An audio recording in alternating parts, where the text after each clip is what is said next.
config on this is kind of weird. Anyway, so we're live. It is that weekly stream that I always do. Anybody that wants to talk about PC hardware, we can talk PC hardware. Let me make sure this is not super loud.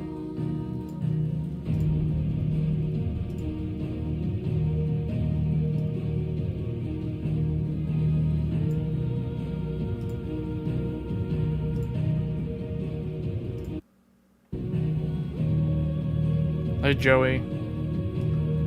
Hey, I saw your message earlier. I'm not sure what you were referring to.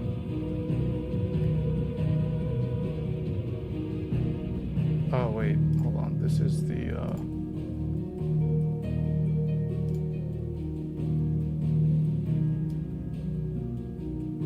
we have the audio. All right.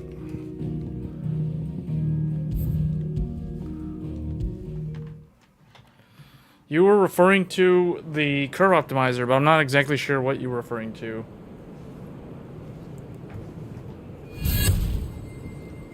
One of our sentries has failed to report, milady.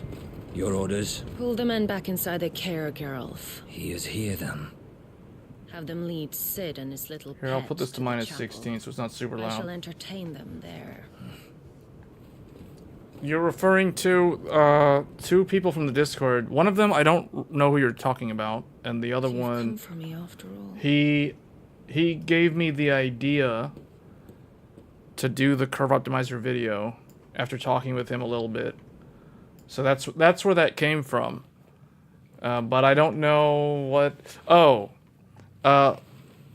like I said in the video, though, I am thermal limited. I'm thermally limited on the curve optimizer. Or on that... I don't like to call it overclock because it doesn't really seem like a real overclock.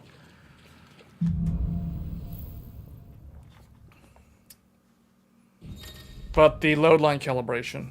See, the thing is, the one thing that I forgot to say... The other one is the AMD guy.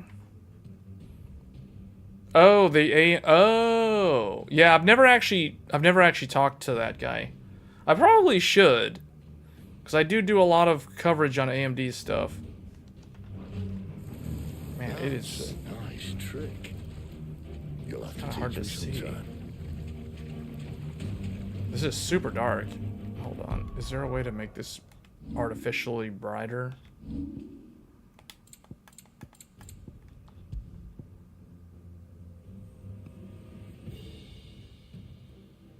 Try 7.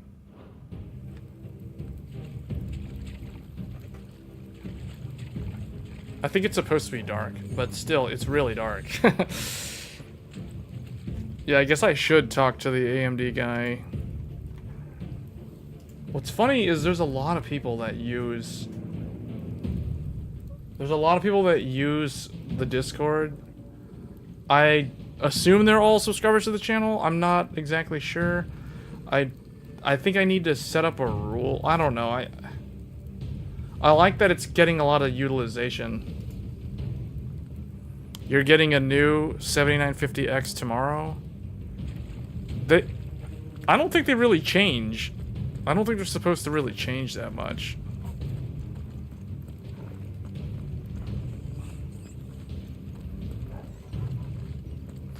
This game, I don't really want to play through the entire demo, for those wondering. So this is the Final Fantasy 16 demo, but this is the I forget what they called, the iconic mode instead of the actual story mode.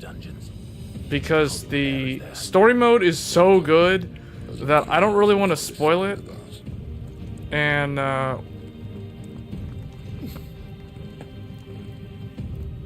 I played through the demo the day that the demo was available, which would have been Monday. So I played through it on Monday evening, and it was so good that... so I'm not a big Game of Thrones fan, but I know that a lot of people have been comparing this game's story and the characters to Game of Thrones, and I've seen a few episodes of Game of Thrones, and this is a lot like Game of Thrones. so it's like, yeah, they weren't kidding when they said that Final Fantasy 16 is inspired by Game of Thrones. It's good. If your current... Yeah, I don't know. I don't really think they changed. Like, we're literally running off of a 7950X for this live stream. And I've been using mine since launch day, and I've never had any problems with it. So, I don't know. Sid, this gate. Man, I can't wait to play the full game. Need some help. This game, for those that don't know, this game was originally my most anticipated game of 2023, and after playing through the demo, I can gladly say that, or confidently say that it is still my most anticipated game of the year. And after playing through the demo, I think this one could be contender for game of the year. We'll see. That Zelda game is pretty good though. So now I don't feel so confident in thinking that Hogwarts Legacy is going to win game of the year. It's a novel game, but there's just better stuff coming out. Like, the Lies of P demo was really good. Did you hear that? And this game's demo, like, sells the game. It's so good that it literally sells the game. Good news, lad. Your search is over. Too slow. Get him, boy. Keep your distance, boy. Wow. Oh, I'm in limit break mode. This is limit break. Get him, boy. Stay down.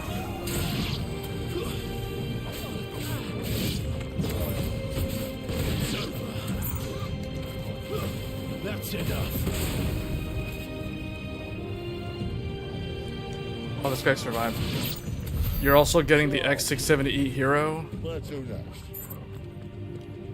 Oh, are you gonna get one from Micro Center? One of those open box? Because I saw there's a couple of Crosshair Hero open box at Micro Center. You know, Met got me thinking of building a Linux box. I used to have a Linux box, but I converted it to Windows. Oh, B&H. Yeah, I'm thinking of building a Linux box again, but the predicament I'm in is either I have to resurrect really old hardware to do it, or I just have to buy like an AM5 motherboard. It's like resurrect old stuff, or buy like an AM5 motherboard, or I guess technically if I could buy I really don't want to buy DDR4.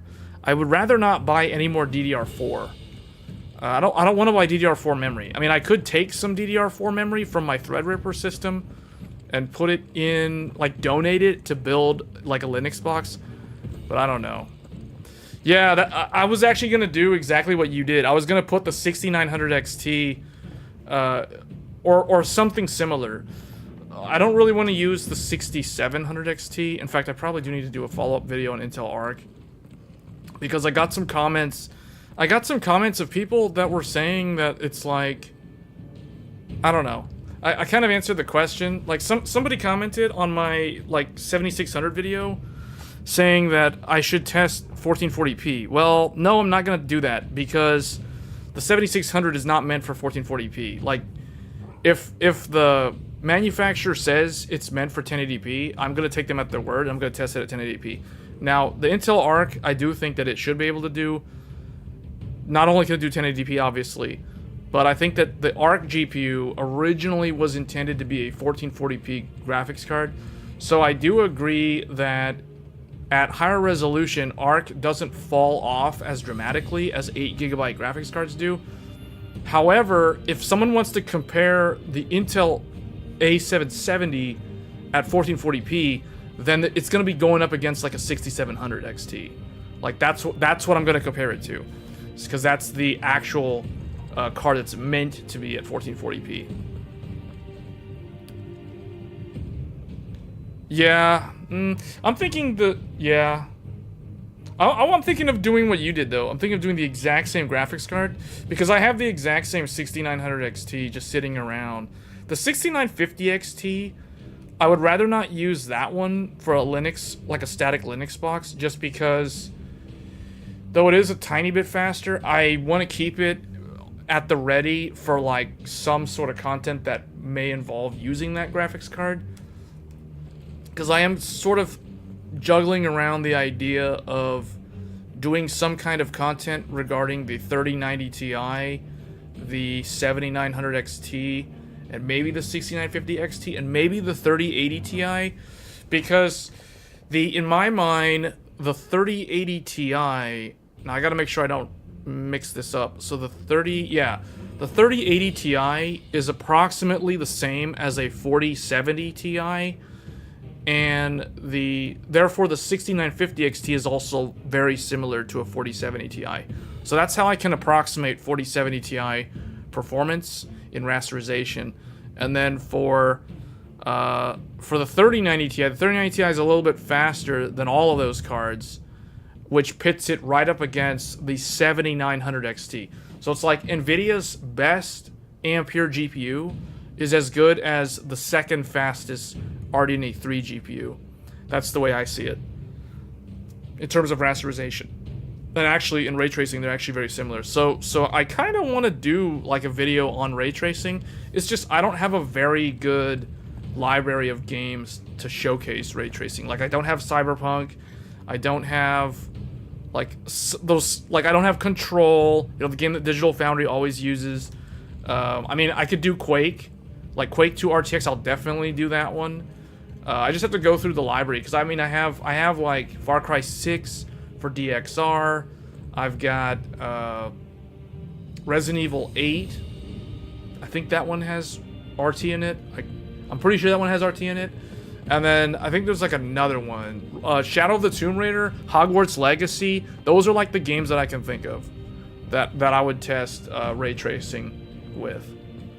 And I would be doing 3090 Ti, 6950 XT, 3080 Ti, and 7900 XT. Like those 4 cards, you know, like cards that are very, very similar in performance to each other from both teams. And if we were going to look at Intel, then it would be 6700 XT. This door only leads to more royalists. We'd better find another one. Take your pick.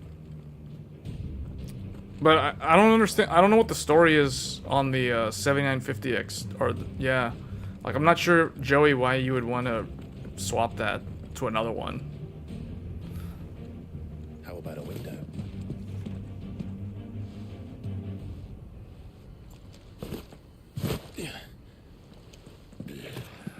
Bloody show off. Should I turn the subtitles on? Maybe I should turn the subtitles on.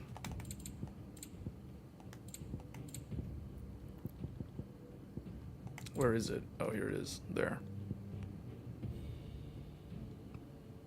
It's super large. You would have liked to see AMD have made 7900 XT with 96 CUs.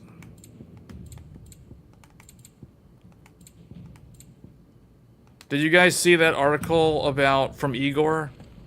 Like, see, Igor went and did what I've already been saying. Like, all these people waiting around for a 7800, they might as well, I mean, realistically, in my mind, if somebody were to go and buy a 6950 XT today, that's basically 7800 XT right there.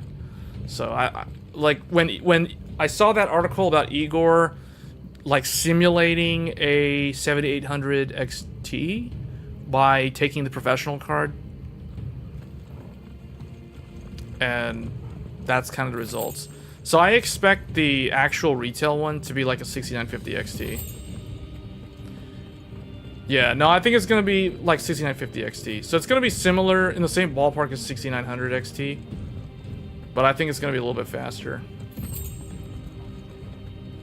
In most games. In some games, it'll probably be exactly the same. Damn it. They're everywhere. Is there another way to go? And avoid all of this?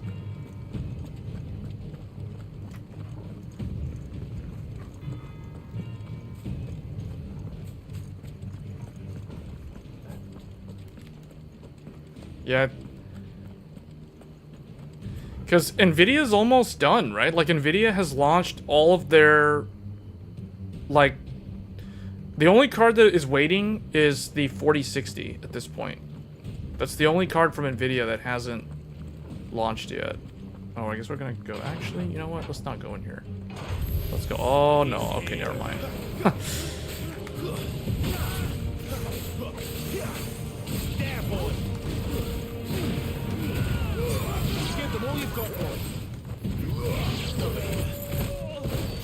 Wow. You know what to do, boy. Get him. Oh, I purposely... Okay, there, I dodged that one. But I want to figure out how do I... Oh, okay, now I can do the Garuda moves. It's over. He has different finisher attacks. Depending on the angle. It's kind of like a fighting game, like Street Fighter. Or, well, not like Street Fighter, it's like a 3D game. The D5 pump went out. After 7 years. I don't... What is the D5? It's a liquid cooled... It's like... It's an EK thing? This is why I don't do water cooling. my NHD 14... The one that I have on... That cools the 7950X 3D... That one is like 10 years old. The air cooler on that thing is literally 10 years old, guys. It's 10 years old and it works fine. Oh, Garuda's got like a grappling hook. Let's try Titan. What? He has a Falcon Punch? You got a Falcon Punch. That's pretty cool. It's super dark in this area, though.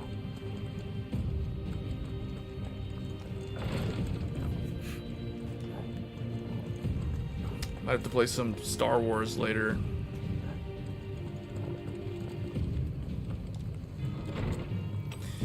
I have a couple of articles that we could talk about after I play through this.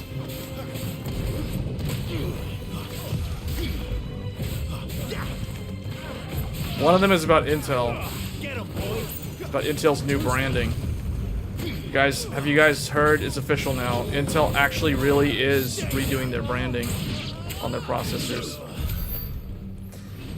I don't know why they're doing that, to be honest. I feel like when companies have to rebrand their products... Now, granted, it's a slight rebrand. It's a slight branding change. They're dropping the I in the product name.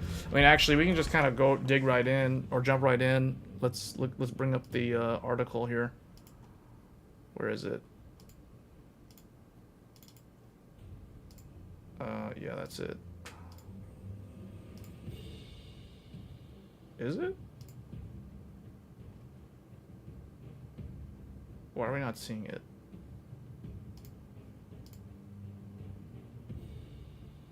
Oh, here it is. Okay, Intel is rebranding. New core branding for next-gen CPUs, first featured on Meteor Lake. So they are getting rid of the Core I naming convention that they've had for basically since 2008. They've been using Core i7 branding since 2008. That's a long history. And they're dropping that for just...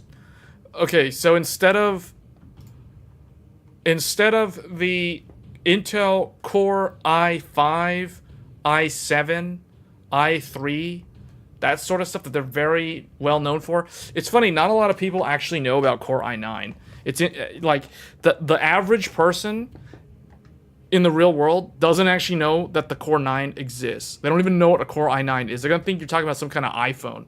And this is part of the reason why Intel decided to rebrand themselves. So you can see the mainstream Intel is changing from Core i3, Core i5, why is it, what happened? Oh, and Core i7, the ones on the bottom here are the mainstream desktop processors. And they're also laptop processors. But these are changing over to Intel Core 3, Core 5, and Core 7. So the I is gone. I don't know if Apple is what's making them do this, or if it's I don't know what the reason is, but they're dropping the I, which is kind of sad because it's a very iconic brand name.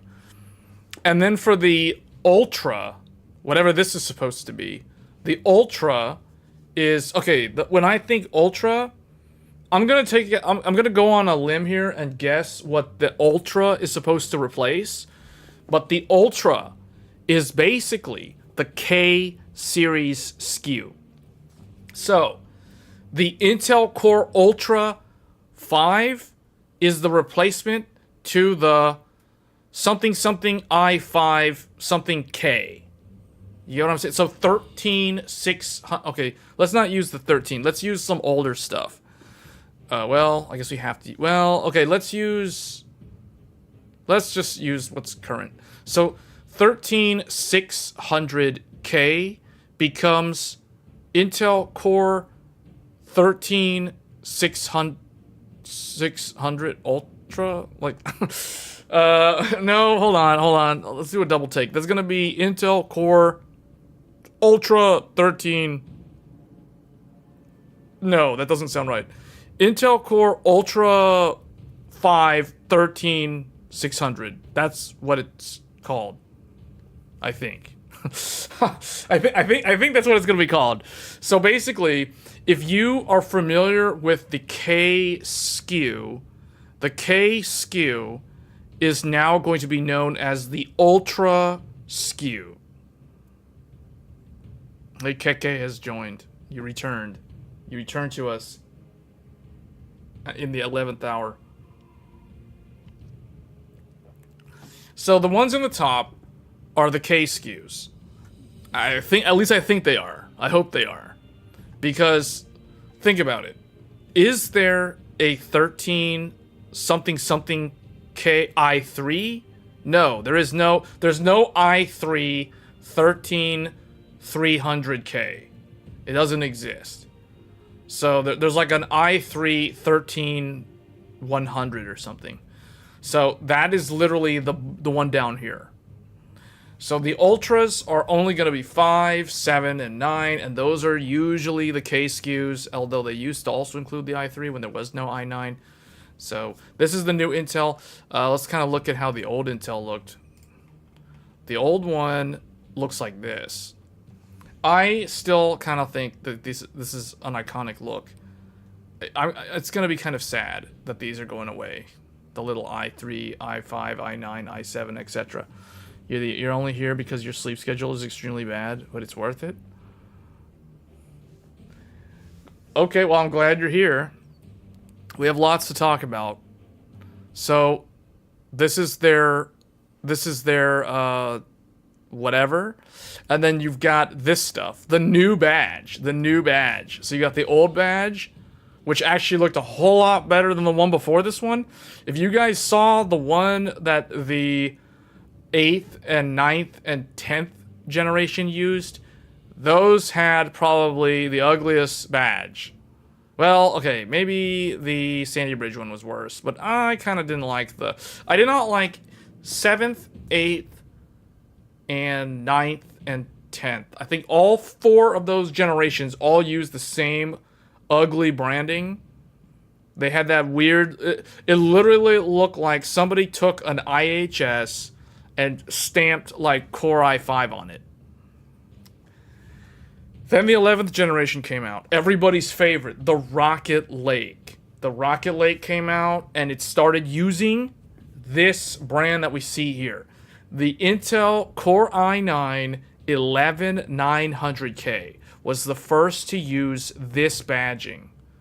They're calling it badging, so that's what we're going to use. So the badging of this is started with Rocket Lake. So 11th, 12th, and 13 all use this kind of thing. What that means is that if you have prop time, so if you have something like this in the box, I'm not going to really open it up, but if you were to open up the little packaging in the Intel box, you would have one of these badges depending on which processor you actually had.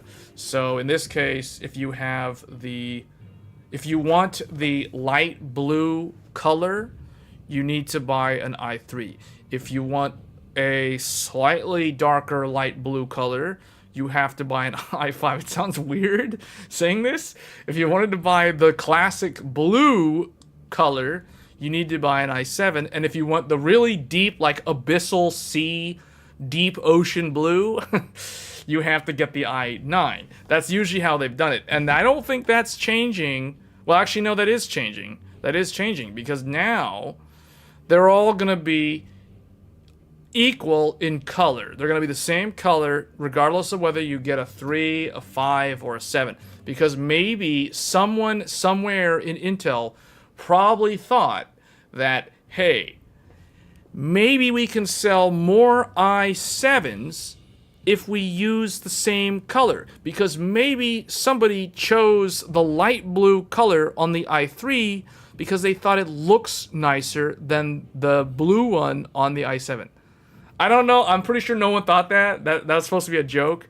But, you know, those are the sort of things where it's like, They used to have, like, Pokemon here, like, different colors. So if someone might want to collect, like, all 4 of these colors, they have to buy, like, all 4 of the processors.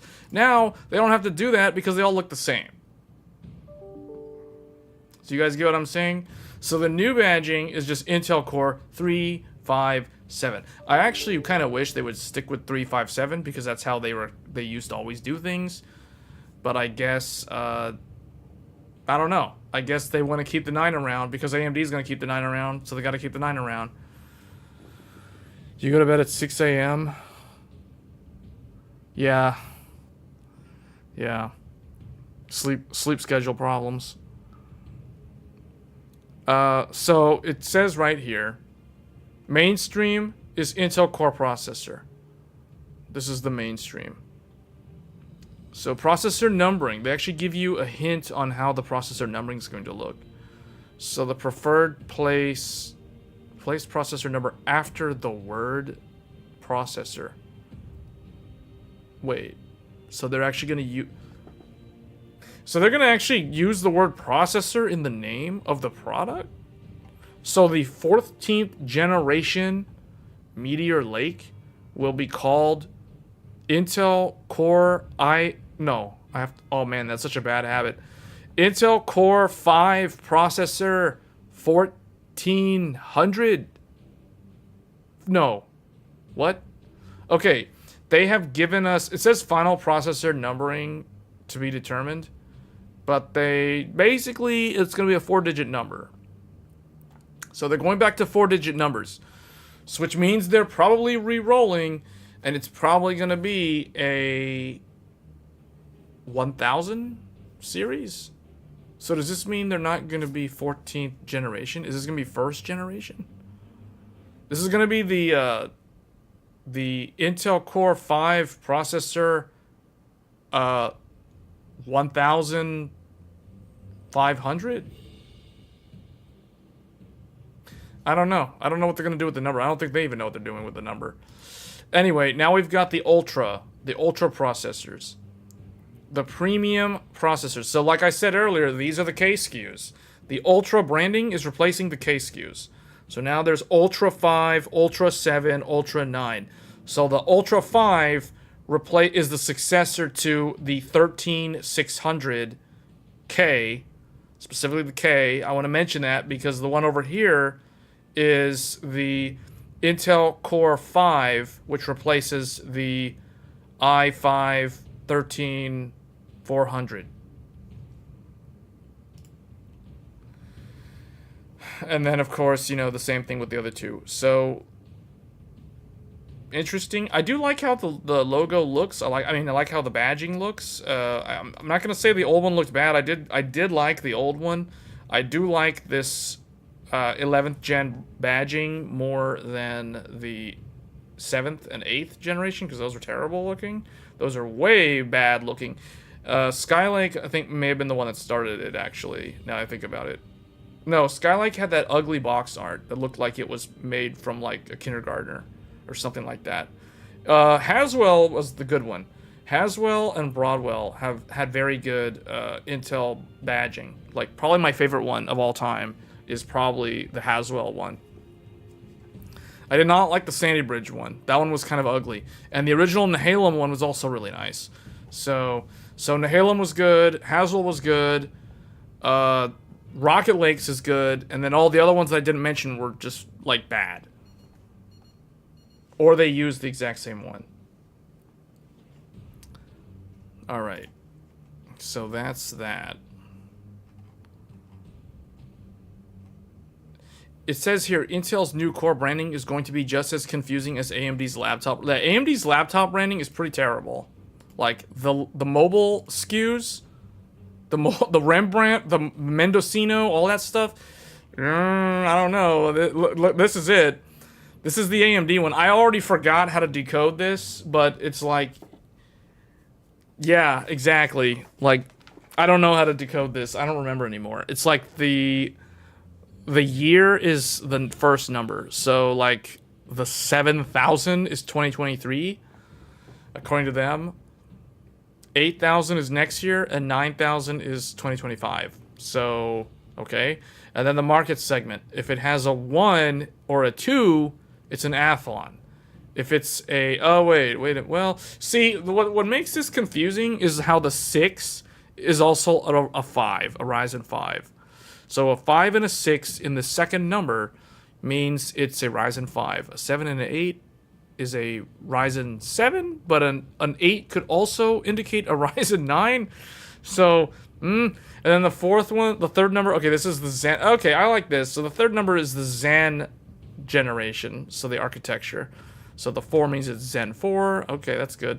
And then feature isolation will either be... The feature isolation number is always a multiple of 5. So it's either going to be a 0 or it's going to be a 5. And if it's a 5, it's a higher end premium product. So I guess from this... Oh, and then also the form factor, so the TDP. So we already know this carries over. So that's cool. So I guess from this we can derive the highest end SKU for the 2023 processor would be a 7945. A 7945HX would be the highest end mobile processor from AMD this year. This naming change is really confusing. Do you think this will be better for people who don't know much about PC hardware? I don't know how it's supposed to be any better. I don't think it's gonna help. I really don't think it's gonna make any difference. I honestly don't know why the AMD one, whatever, because it's like the mobile stuff is always kind of different from their desktop anyway. But with Intel, I don't know why they're doing this. Like, it doesn't really... I don't know why they had to do this.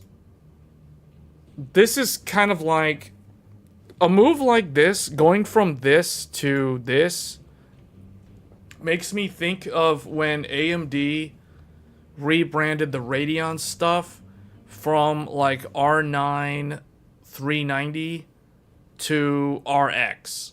When they stopped doing like R9, R7 for the Radeon cards, and they started doing RX for everything, and then started with like RX 480, RX 470, 460, and they went up like 580, 570, 560, you know, etc. They started doing it that way. That kind of makes sense because they wanted to get rid of the R9, the R7, because that already confuses people with like Ryzen 7, Ryzen 9. So that's why I feel like AMD, if they wanted to, they could just they could drop the Ryzen name. Well, not drop the Ryzen name, but basically do like a short form of like R9, you know, like an R9 7900, not like a Ryzen 9 7900. But it seems like Intel is actually moving in the same direction as AMD, because AMD doesn't do the R9, R5, R7 the way Intel does the i3, i5, i7.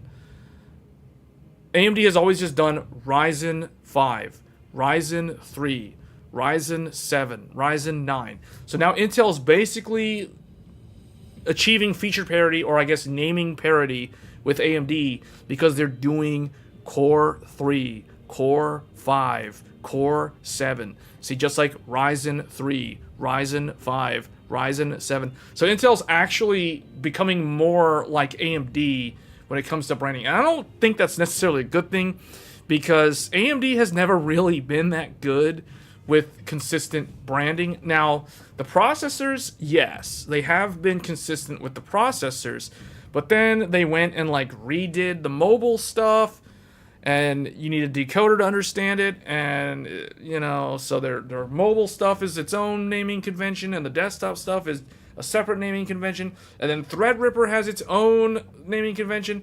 So it's like, you know, there's just a lot of different ways that they could do things better in terms of naming. They just kind of don't do it that way. So whatever, it works. The processor side, it works. The Radeon stuff, I don't know. I think it was kind of a troll move by NVIDIA to like drop GTX. In my mind, I still prefer the name GTX.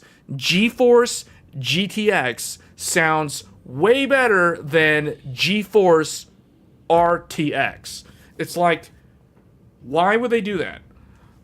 They did that because of ray tracing, but it's like, did they really have to like drop the GTX for RTX just because of one feature? Like, this though is different. This is Intel like trying to restate who they are. They're cool and hip. They know what it means to be cool and overcomplicate the branding. That's what AMD's doing, so they're going to do it too. That's all there is to it. But yeah, I don't think it has anything to do with people who know more or less. Like, frankly, how is this any easier than like this? What, like, okay, they got rid of the letter I. Mission accomplished. They got rid of the letter I. Tiering drops I. But the processor numbering is going to be different. So what remains to be seen is, like, how are they going to do the numbering? Because they could screw this up and make it way worse by making the numbering some ridiculous decoder thing like AMD's mobile processors. So we'll see what they do. I think, though, they are going to try to do something like AMD's. If I had to guess, Intel's going to do something very similar to AMD's mobile lineup, because that way they don't have to change the name every, like, they don't have to add more digits. See what I'm saying? Like, they can stick with like a 4-digit number every iteration, every generation, and that's all they got to do.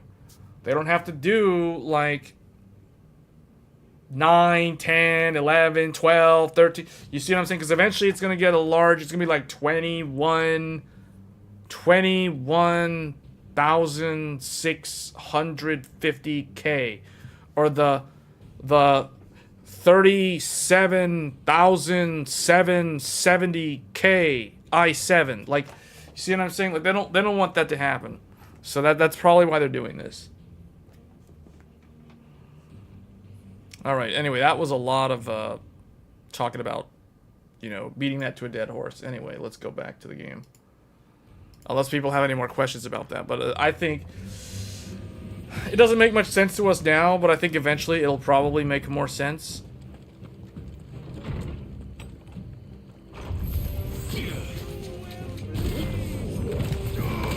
You know what to do, boy. Sick of talking, it's over. Oh, somebody, like, this enemy, like, walked up behind me. Sick of Toggle. That's enough.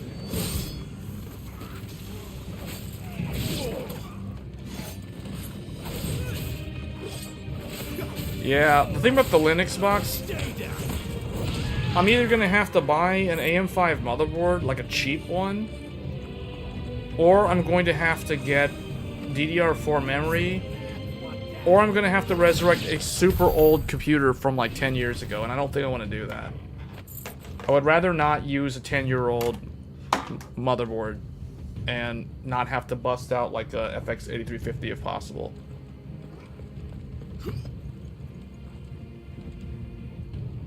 Oh wait, that's the way. Okay, I know where I am.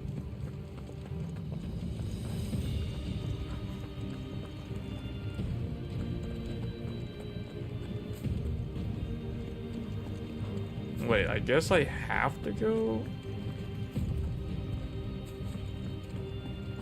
This door doesn't open, so we have to go this way?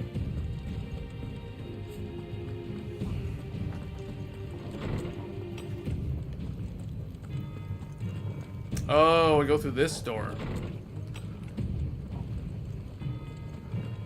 Okay, oh. Welcome back, Lord Cookman. Who was this guy? Oh, I'm not staying. Over here. Sick of Torgal. You know what to do, boy. You have some pretty cool moves. Like, I don't... Get him. Sometimes I can do like a rush fire move. Sick of Torgal. One thing, okay, this way of casting fire,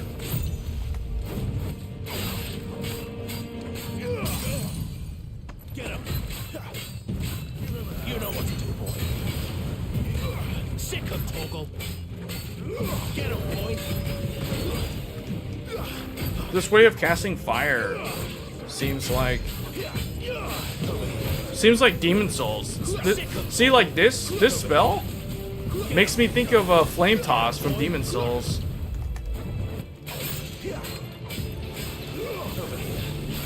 I definitely am noticing the Devil May Cry style to the combat. It's like playing Devil May Cry, but instead of Devil May Cry where it doesn't give you the prompts of when to dodge, like this game actually tells you when to dodge. Not this time. See? Like, it's telling me, it's prompting me when to dodge. It's like playing Devil May Cry with like cheat codes on or something. There, boy.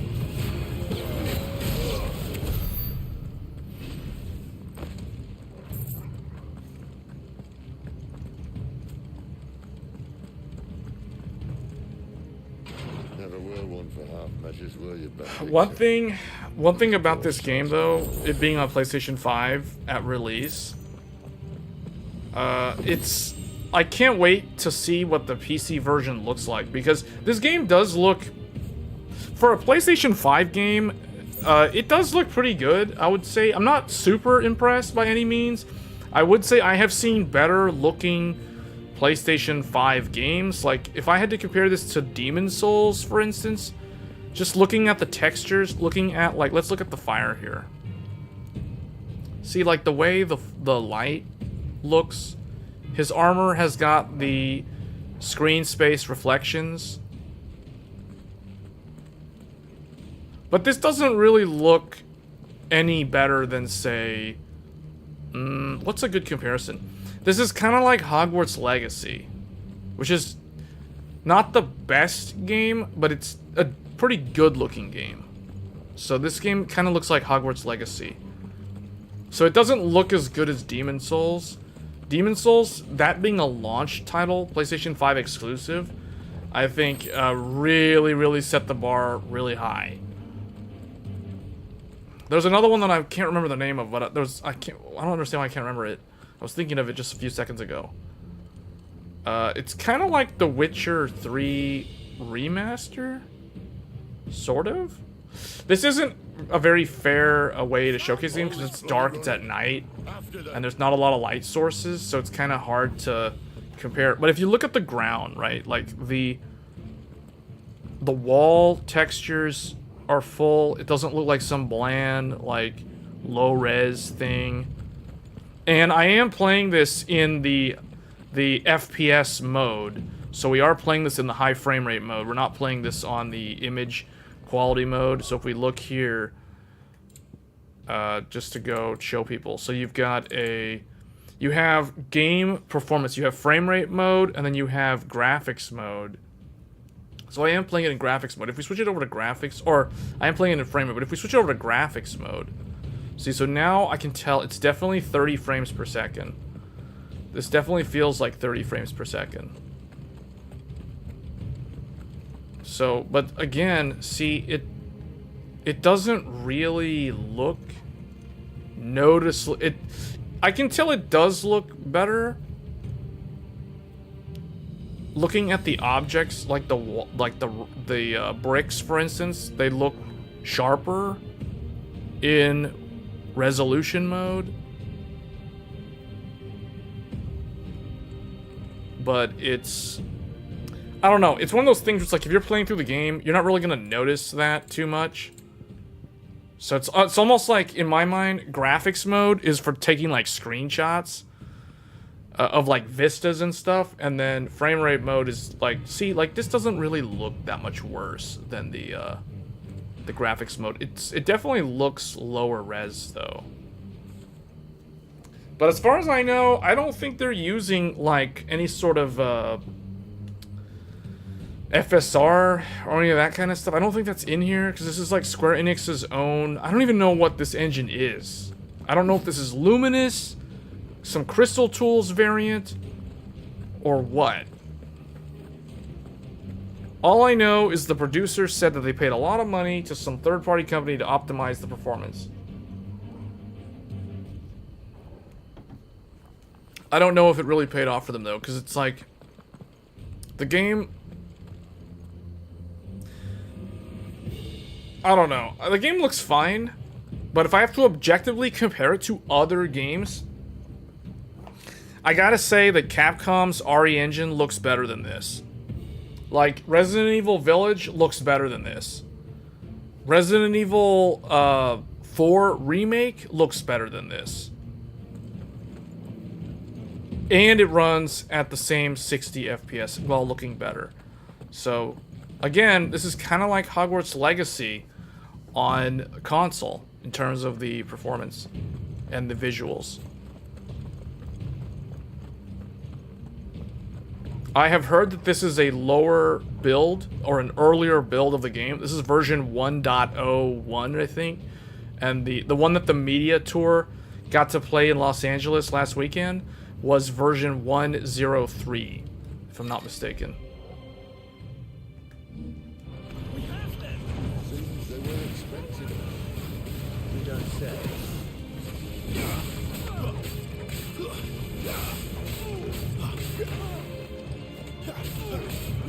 Get him, boy. It's over.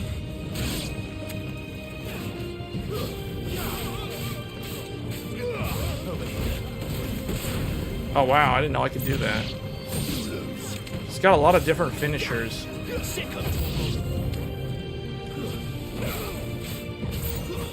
So this mode is not really story mode. This is like some kind of bonus mode in the demo just to kind of allow you to play around with the combat system. So you can practice combos and learn kind of how the combat system works ahead of time. That is cool that they do that they made the effort to include a lot of this stuff in the demo. Get him, boy. It's over. You know what to do. Not this time. Oh, I just barely dodged that. Yeah, I was aware that they weren't 100% sure on the RTX branding. I really wish that they never went through with the RTX branding. I think it's unnecessary. GTX sounded way cooler.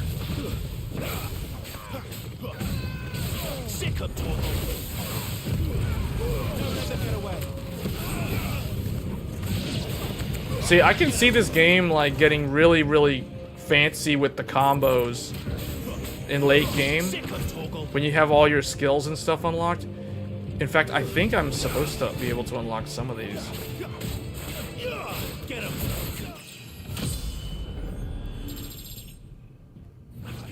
Oh, I leveled up.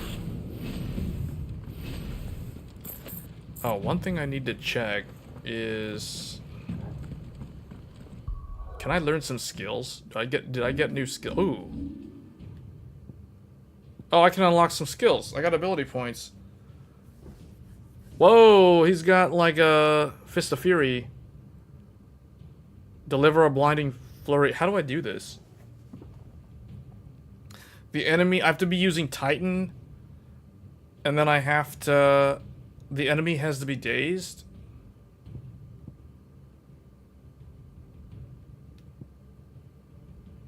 Oh, I guess I have to equip it.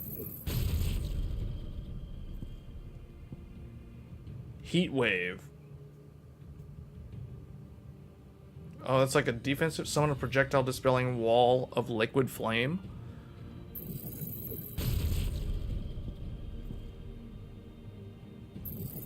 Rook's Gambit. Limit Break.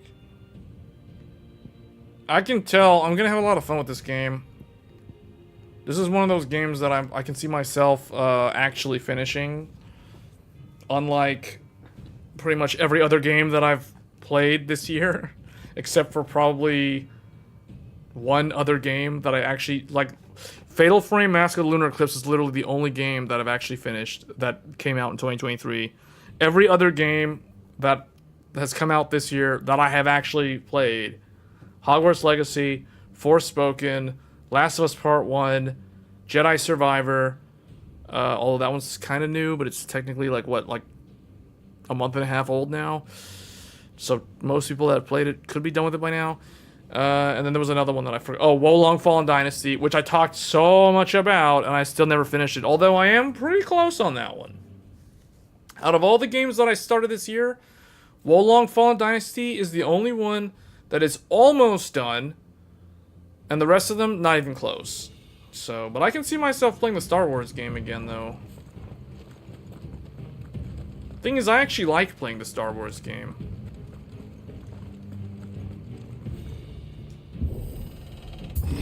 Yeah, GTX sounds way better than RTX. Like, the fact that the thing is called GeForce, because there's so many ways to say the GTX 1080, the GeForce 1080, the GeForce GTX 1080.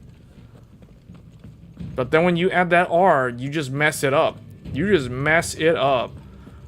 GeForce RTX. Then it turns into a meme. Then it turns into a bunch of, like, Nick Tech videos and memes and stuff. RTX on, RTX off. Ruins it. Just had to go and ruin it.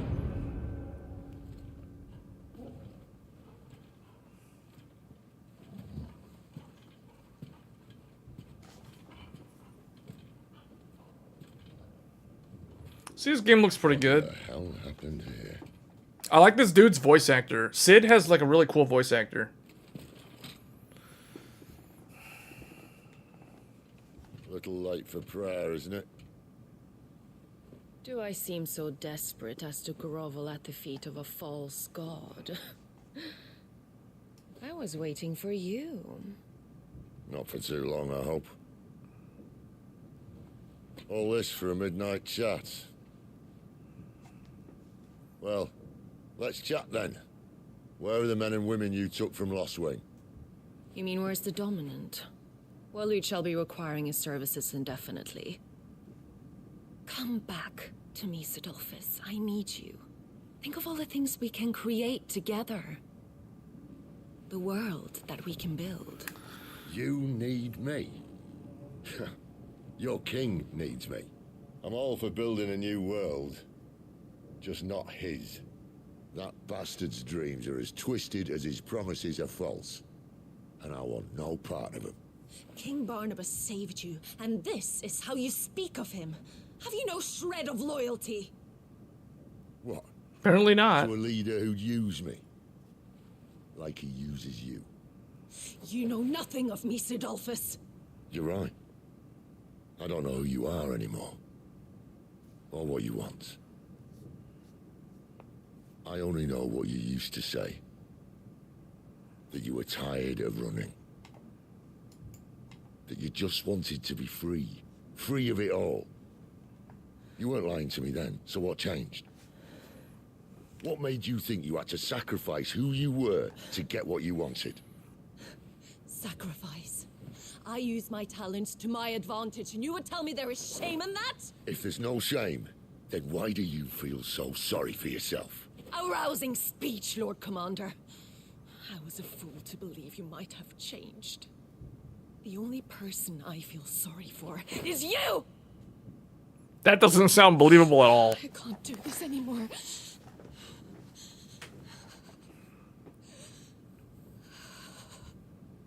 If you would stand between our leash and his dream, then you leave me no choice. Goodbye, Sidolphus. Uh-oh.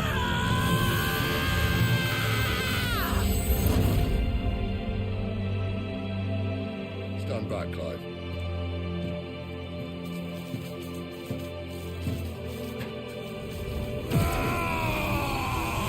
Hey Marcelo, you're missing the Dragon Ball Z part. You're just in time. It's power-up time. Oh man, it's Naruto DBZ stuff going on. It's Bleach style right now.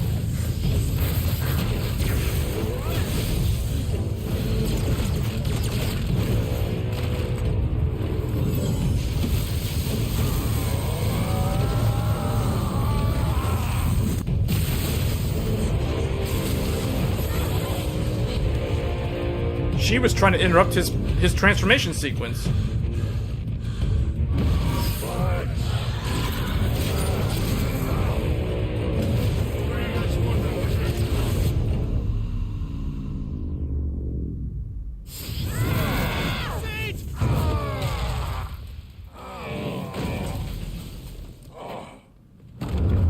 Uh-oh.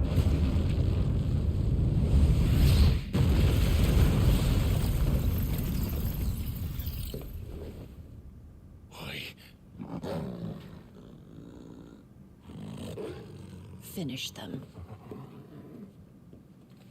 What? Uh-oh. Oh. Well, Sid. At least it's not against mine. Not this time. Wow, I can't really grab them.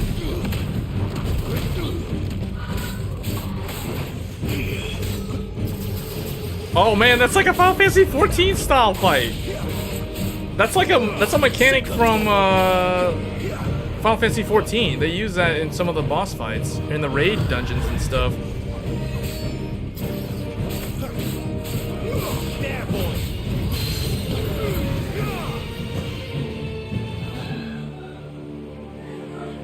The new Dragon Ball game is looking fire.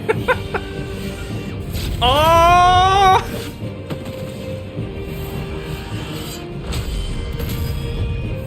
Cut you down. Take down.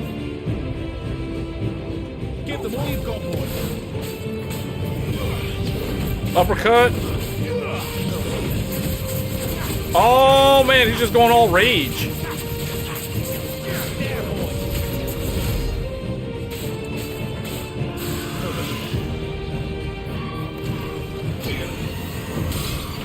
Oh, I got Titan Shield.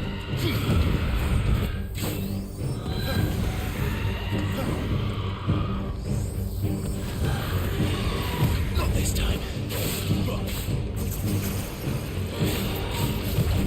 Man, this combat system is so much better than Final Fantasy 15. Not this time. This is so much more fun to play than 15. Get him. Sick of Togo. You know what to do. Alright, that one's dead. Uh-oh, inheritance. She doesn't look happy, Togo. Come on. I guess, she... Oh, whoa. Okay. Sick of Togo. I guess, the sister absorbed the power of the one that died. Sick of Togo. Oh man, the dodging is so cool.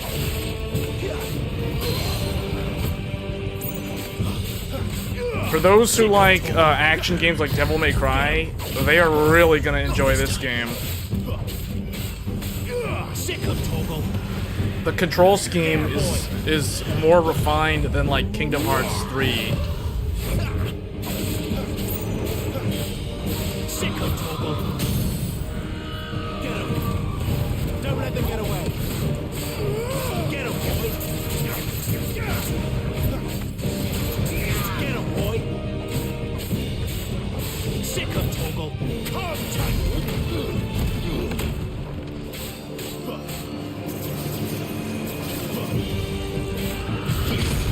Oh, she like slammed right into my Titan Shield. Over here.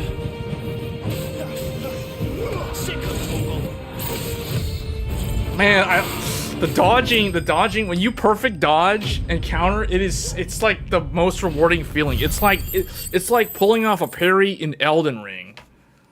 Only everything is happening so much faster than Elden Ring. It's like this game feels like I'm playing like think Game of Thrones plus Elden Ring plus Devil May Cry. Like, I don't know how else to summarize it. Maybe there's a little bit of like Witcher 3 in there, sort of, with the storytelling.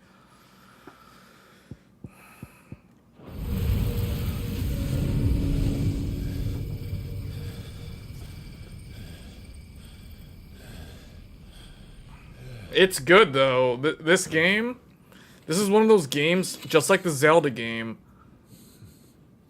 It'll be able to stand on its own as a contender for Game of the Year, despite being a console exclusive. Sid, are you all right? Do I look all right? The voice acting is so good too.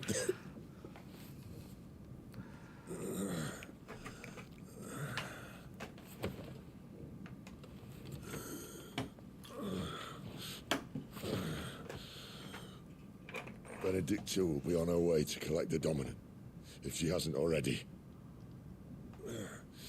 You can't afford to let them leave. Remember, she has wings, you don't. What about you? Before or after I catch my breath? Sorry.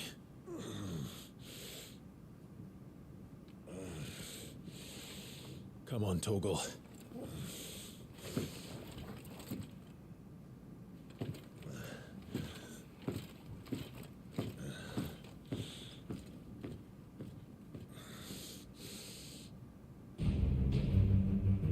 Oh man.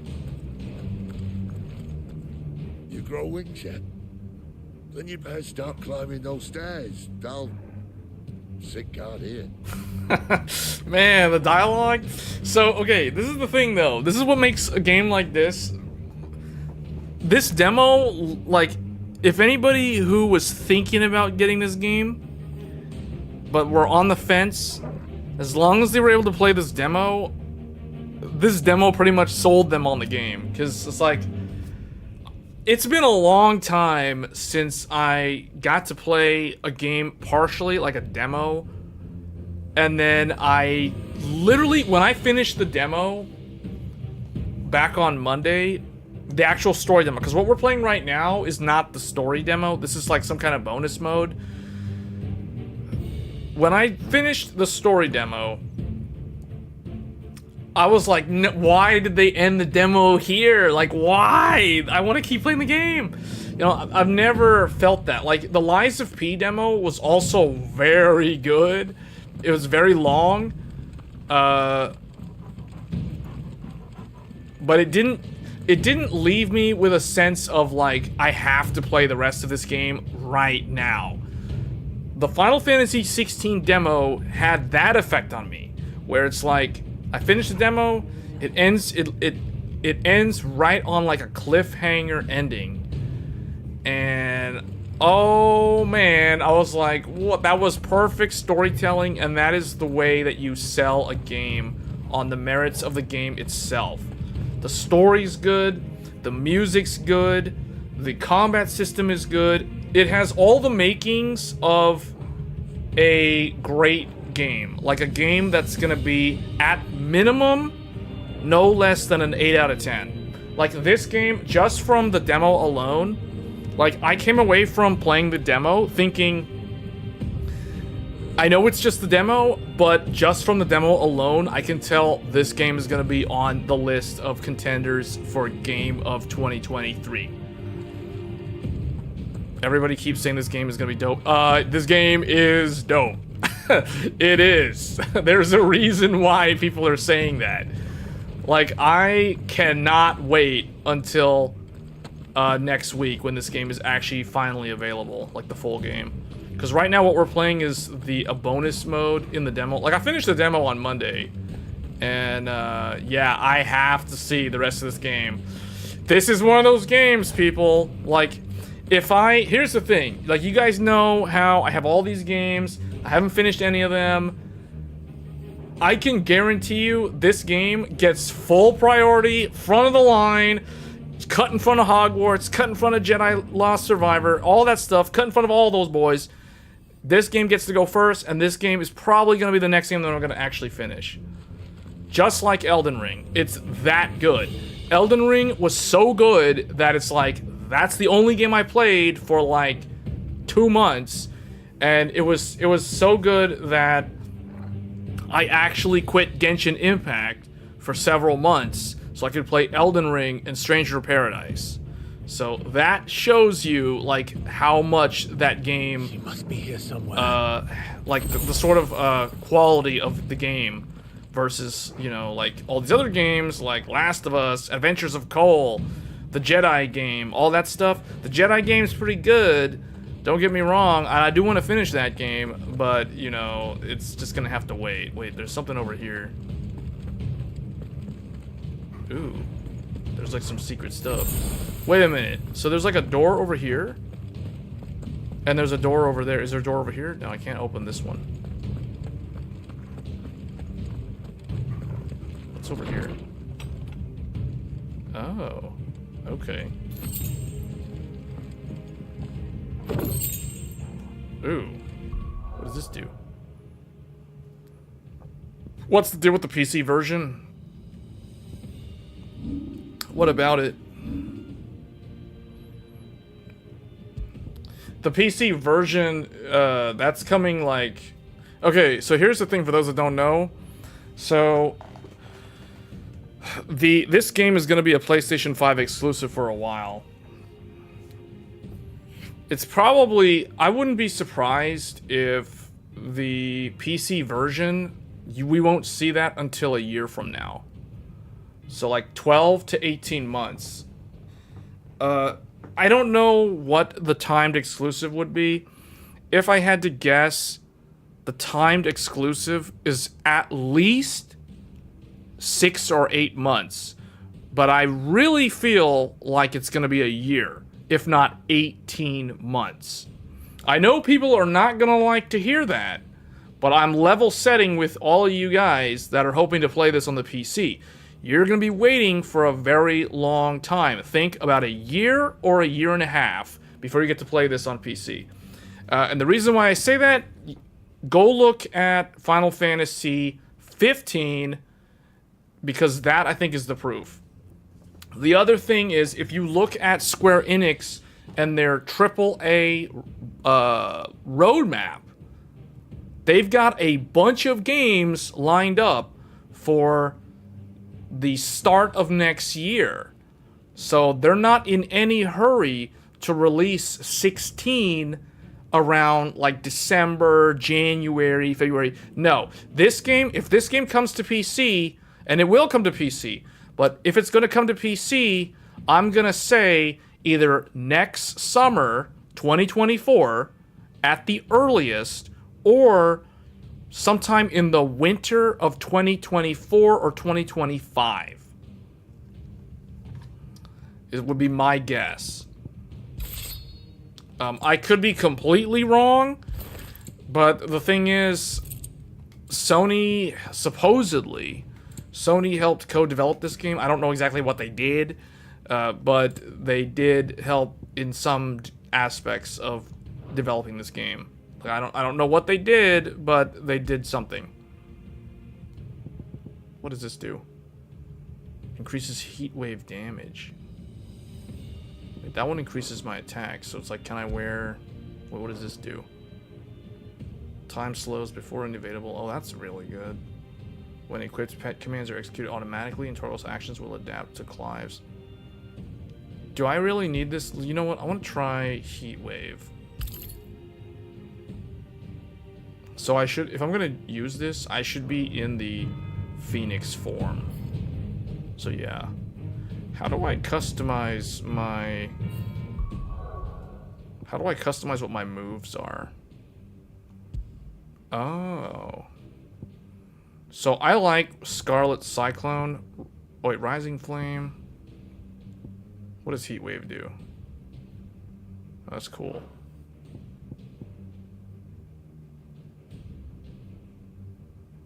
Rising Flames is a big uppercut. This one, okay, this can launch the enemy. Spin quickly, creating a ring of fire that burns. That is actually a nice AoE. But what does Heat Wave do? Heat Wave, summon a projectile dispelling wall of liquid flame before launching several deadly shockwaves. We'll replace Scarlet Cyclone with that one. So Heat Wave is triangle. And then I want to try, that's the spinning. This is the crazy one. I want to see what Rook's Gambit does. And then we've got Falcon Punch. And Upheaval looks really good. It can be used in midair. Raging Fist. We're going Raging Fist. Basically, I'm changing all the triangle buttons so it's easy for me to remember. And I want to actually use Raging Fist. Yeah.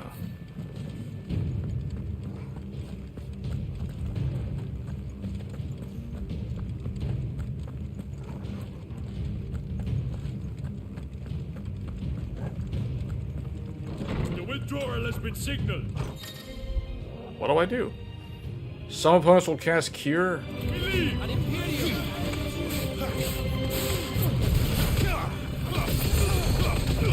What?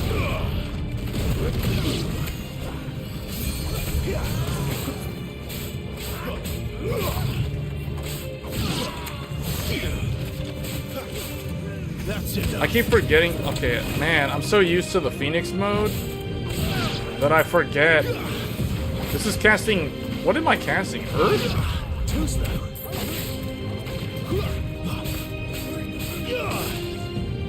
It's over.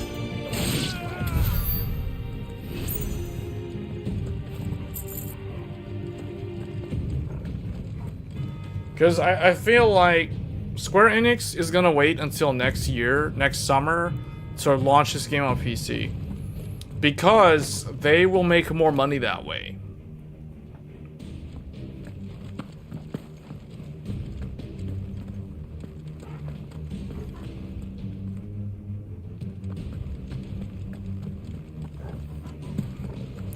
Yeah, no, this game is only on PlayStation 5 at release. I don't know, did I come through this door? Oh, I think that's the door that I came from.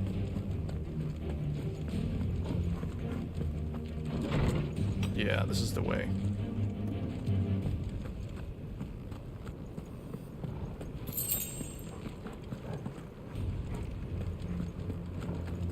What's that? Oh, there's a ladder over there. What?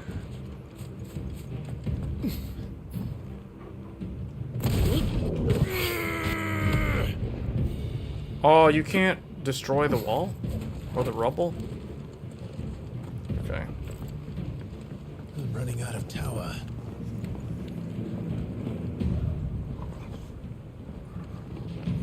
How do I get over there? He's like running out of tower. Can I go this way? No. Our lady wants us gone before sunrise.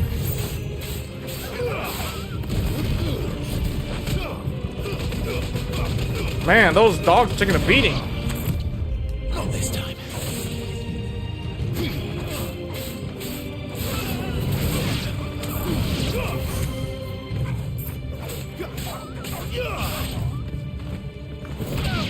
Man, he just like shred that little dog the way he did the human guy.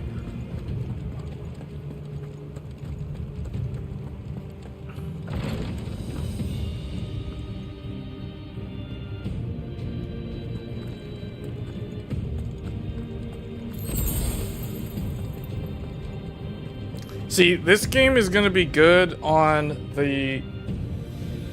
This game's gonna win awards based off of the storytelling alone. One thing I've noticed is that the Creative Business Unit 3 they've really used their learnings from the MMO, from Final Fantasy XIV. Their storytelling ability has gotten so good that they didn't need J.R.R. Martin to help write the script for this, or the story for this game. No mistakes. Even though it's somewhat inspired by Game of Thrones.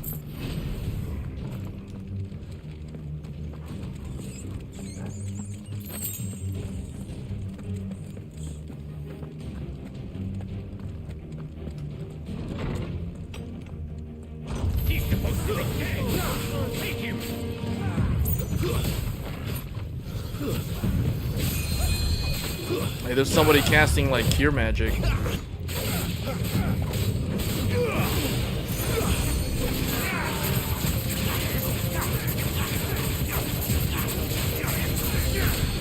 Okay, that's super annoying.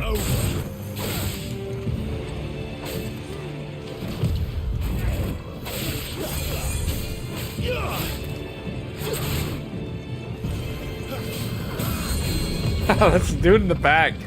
Keeps curing everybody. Not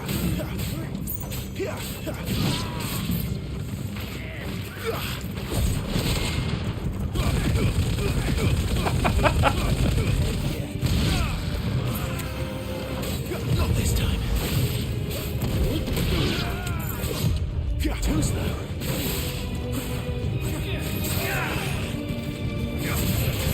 All the slashing and punching.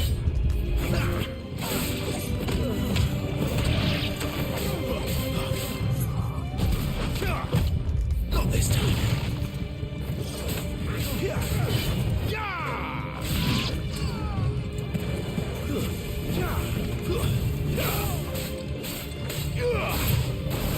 Oh yeah, it's dark.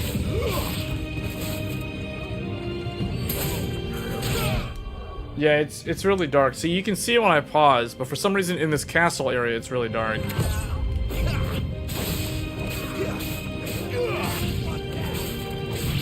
Here, what I can do... Better not have flown away. Yeah, it is kind of dark. I just realized that. For everybody. But it is dark for me too, so let's see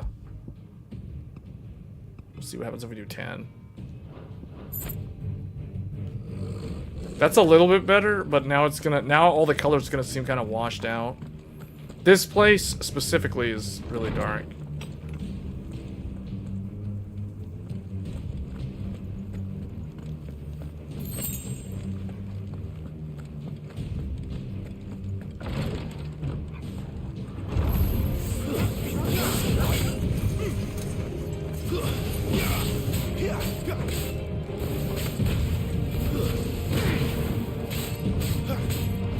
I'm back attacking that dog. It doesn't get a chance.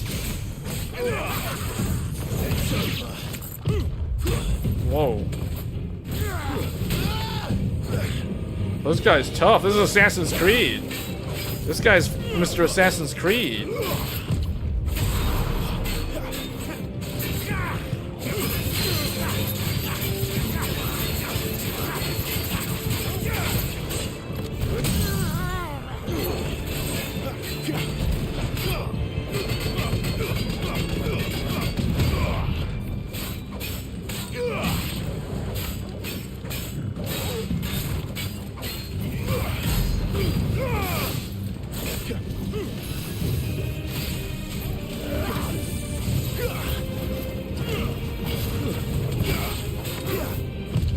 Not this time.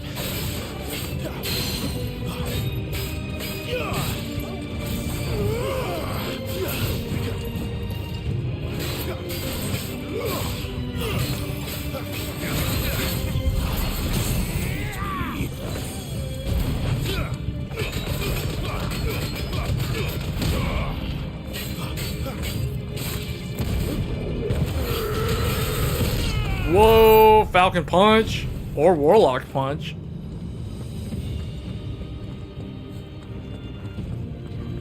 Oh, you know what? That place in the distance, that's the crystal.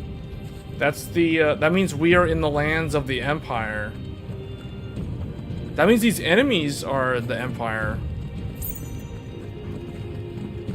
We're supposed to go this way? Hold on, if you do... Okay.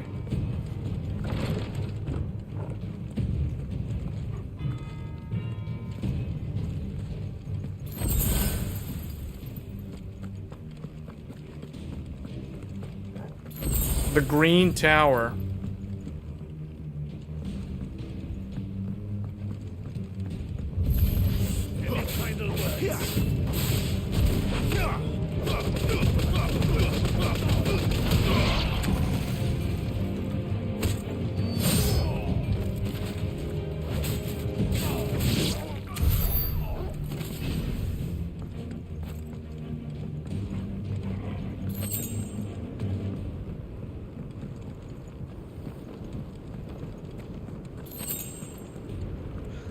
Alright, I think this is it. Finally. She's somewhere up there?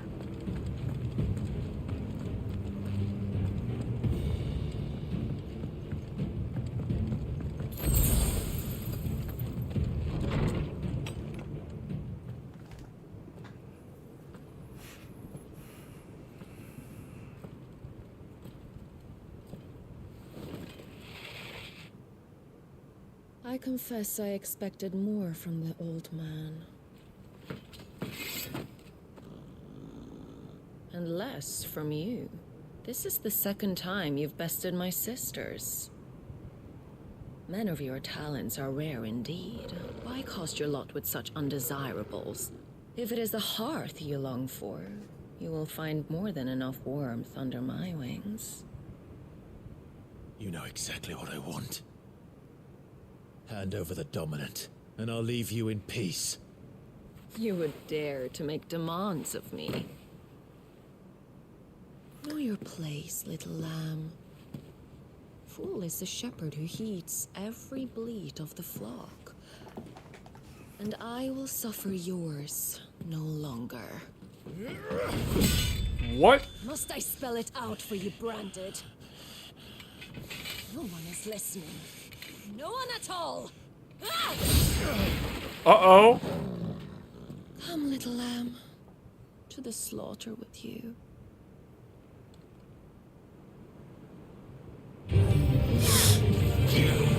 Oh, man.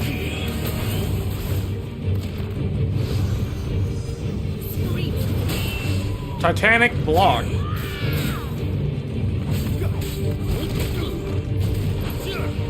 Oh no, she dodged it.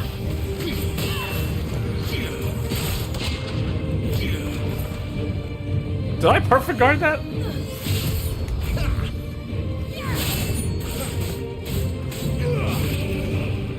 Alright, let's try Phoenix. Okay, Phoenix doesn't seem like it's that good, because it can't.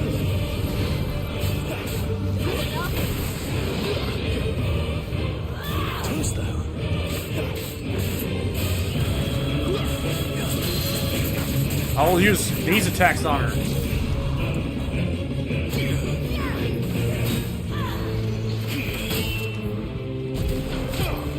Oh, she keeps getting out of range.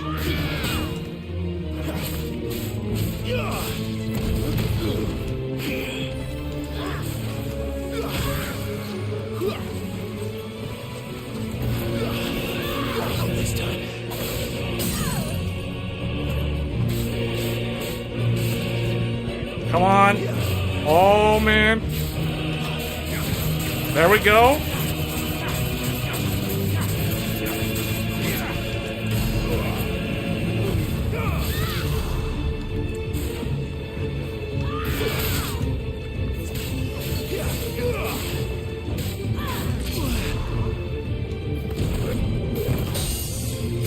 Oh!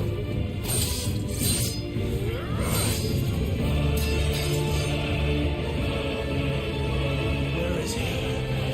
One task again. She's mad now. But what is he asking?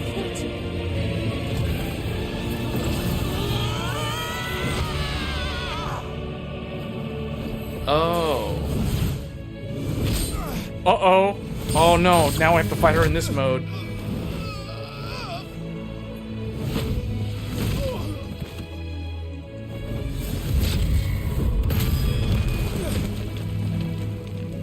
Cinematic evasion? Is that what they call that?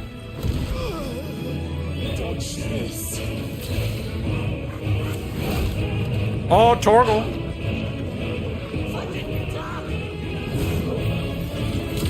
Oh, the dog. Whoa, the dog got owned.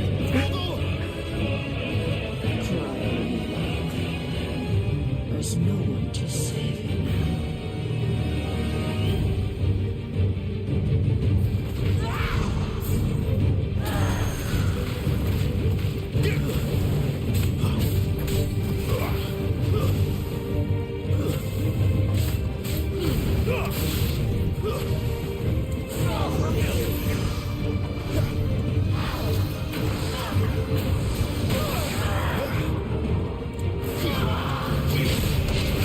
Oh, wow. If you punch her... Too slow.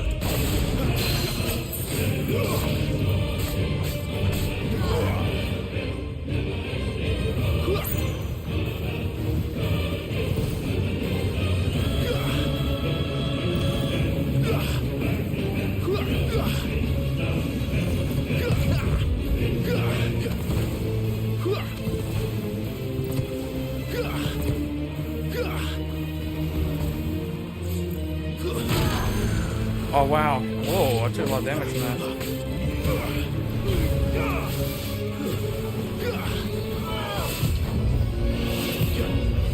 Too slow.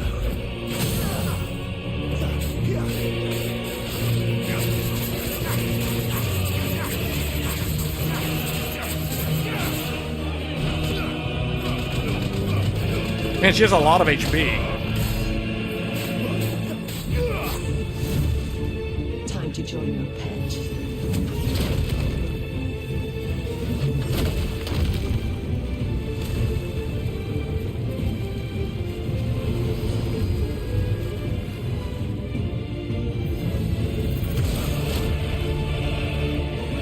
Ramble?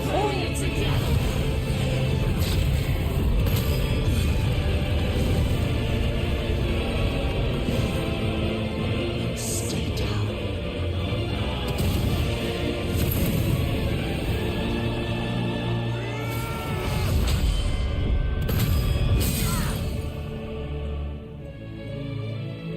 She got staggered again?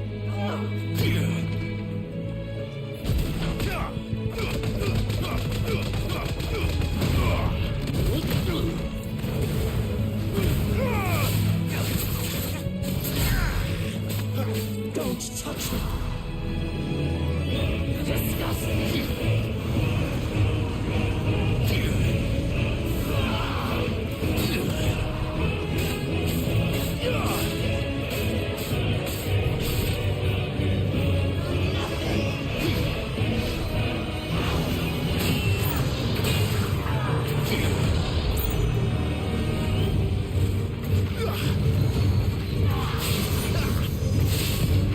Too slow. Not this time.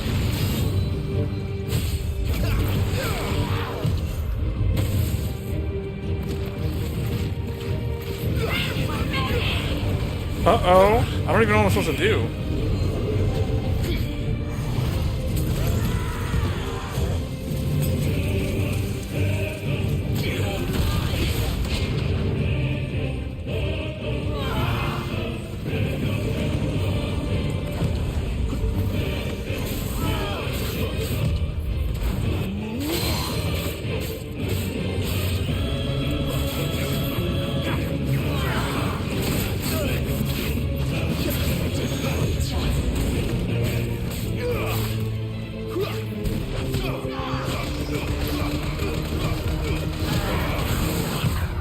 Oh man, that hurts.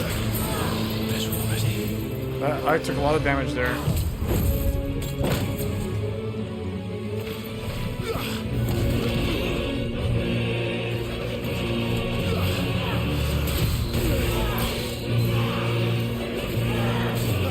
Too slow.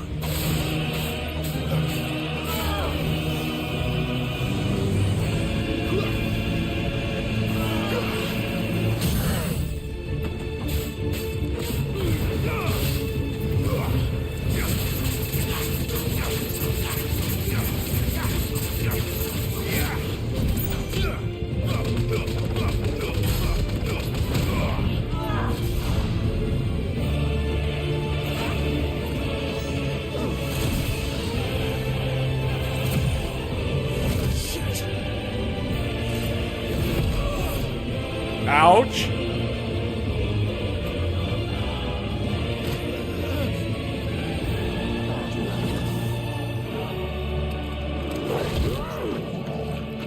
Wait, Torgal?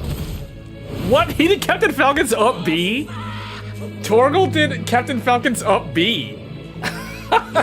He did the yes, like shoved her back.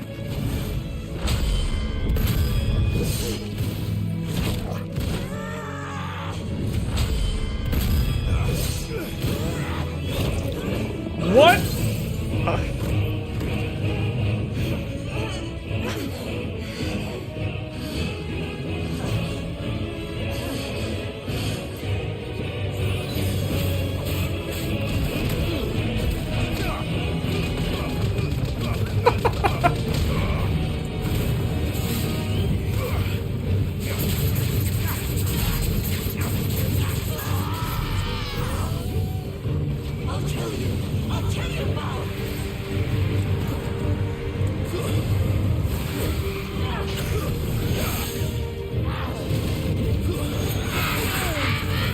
What is she doing? I don't know what that attack was. Oh, man.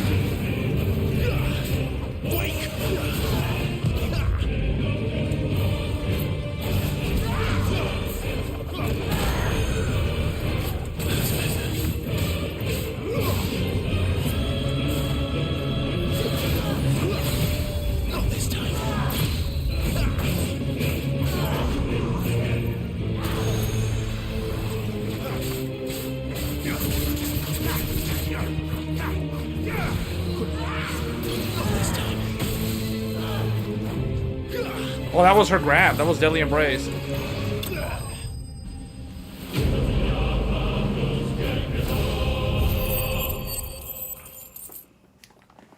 Man, this game's good.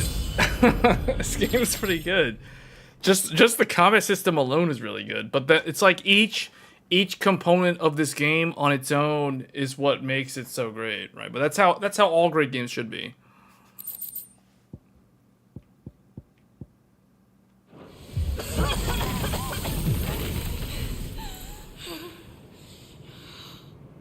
You are but a branded. How? How did you do it? How did you even survive? How? The answer is simple, Benedicta. He was fighting for something he believed in. Shut up! Why aren't you dead? We've played your games. Now tell me where he is. Who? What are you?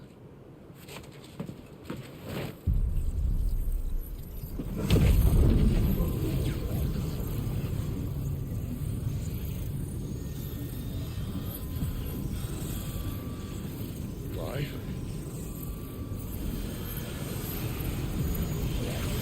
Oh, man.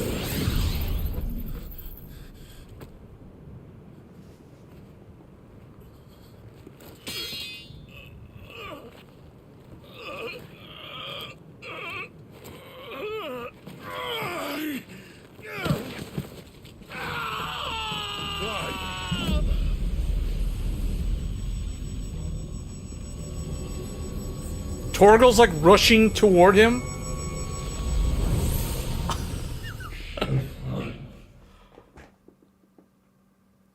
There you are. Man, see what I mean?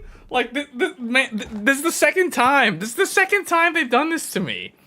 It's like the main story. You get to play like the first 2 to 3 hours of the actual game in this demo, and they end it like on the perfect cliffhanger ending that it's like you want to keep playing. You don't want to have to wait until next week. And then here, then they're like, okay, well, you can play this little bonus thing where you get to continue playing the game, but it's like a certain point in the story, like further from where you were playing. And then, like, it gets so good, like right now, like at that one moment, and then it's like, thank you for playing. What? Oh, man. Final Fantasy 16, though, definitely a contender for Game of the Year.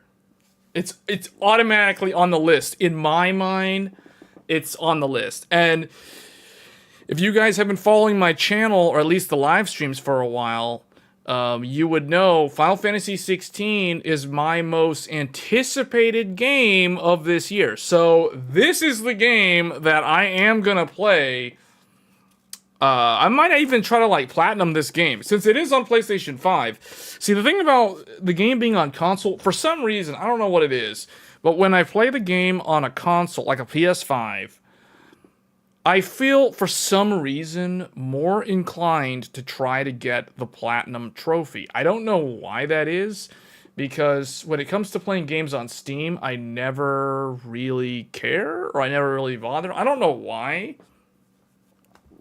But man, this game's good. This game is so good. Just from what I've played alone, this has gotten priority now. Like, this has priority. Like, all the other games, they're on the backlog. This game is like front and center. You have my attention, Square Enix. Here, take my money. I want to play this game. Let's do it. So, excellent demo. I don't know what it is. Like, the demos that have come out recently, like, Street Fighter 6, that demo was pretty good from what I heard. This demo was amazing. The Lies of P demo was also very good. Did I share my thoughts on Starfield yet? No. Because honestly, I haven't really been paying attention to Starfield. That's the game by Bethesda, right? Let's put it this way. Bethesda doesn't have the best track record in my book. So I'm going to keep my expectations low for Starfield. They hype up the game. If it doesn't live up to the hype, I won't really care because I was never even paying attention to it too much anyway. So that's where I stand on Starfield. But man, when is Starfield coming out? There are like all these games just coming out, like all in the same window. Let me see. Starfield.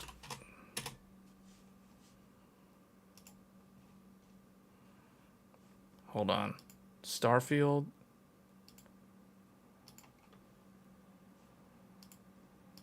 Starfield. September 6th. Alright, let me add that one to the list. Because I don't even think I'm tracking that game.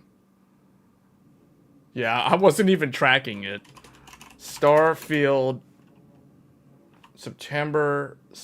Yeah, September 6th. Okay, so that's like the week of Labor Day weekend. That means there's going to be a lot of people playing Starfield when it comes out. Now, Starfield is going to be Xbox Series X and PC. Now, that's one of the biggest games for Xbox, because Xbox Series X, right now, the biggest complaint that a lot of Xbox owners have is the lack of actual games that are console defining.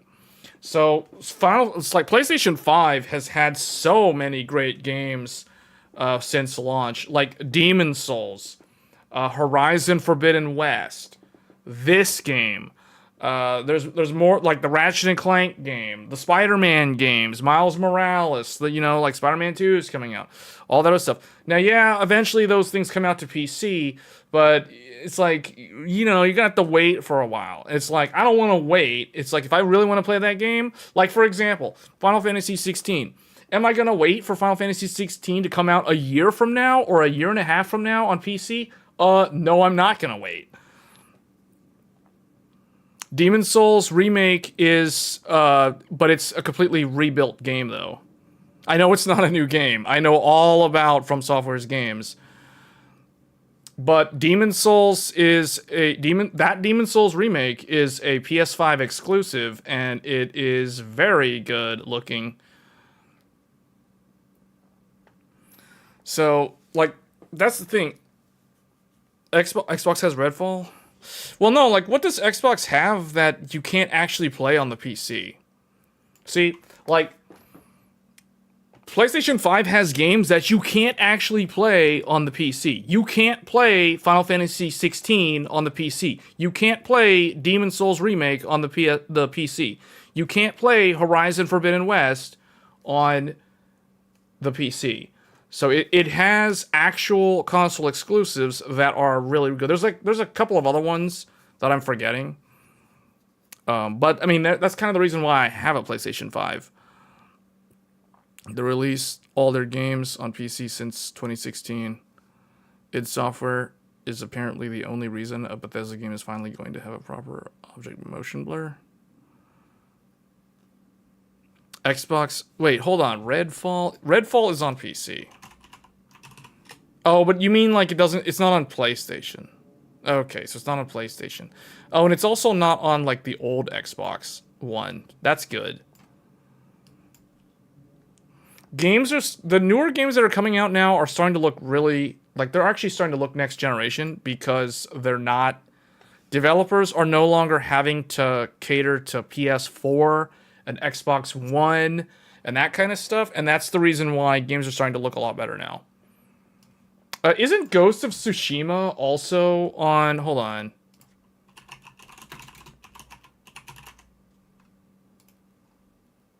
Ghost of Tsushima... Well, Ghost of Tsushima is a PS4 game.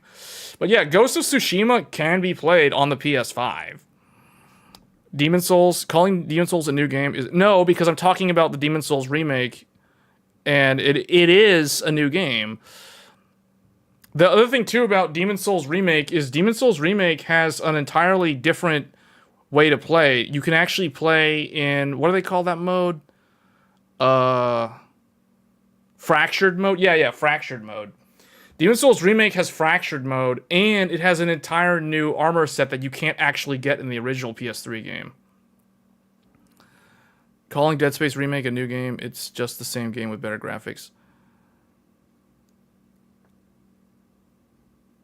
Well, okay, Dead Space, maybe Dead Space Remake, but Demon Souls Remake definitely, okay, the animations are different looking, but the frame data is exactly the same.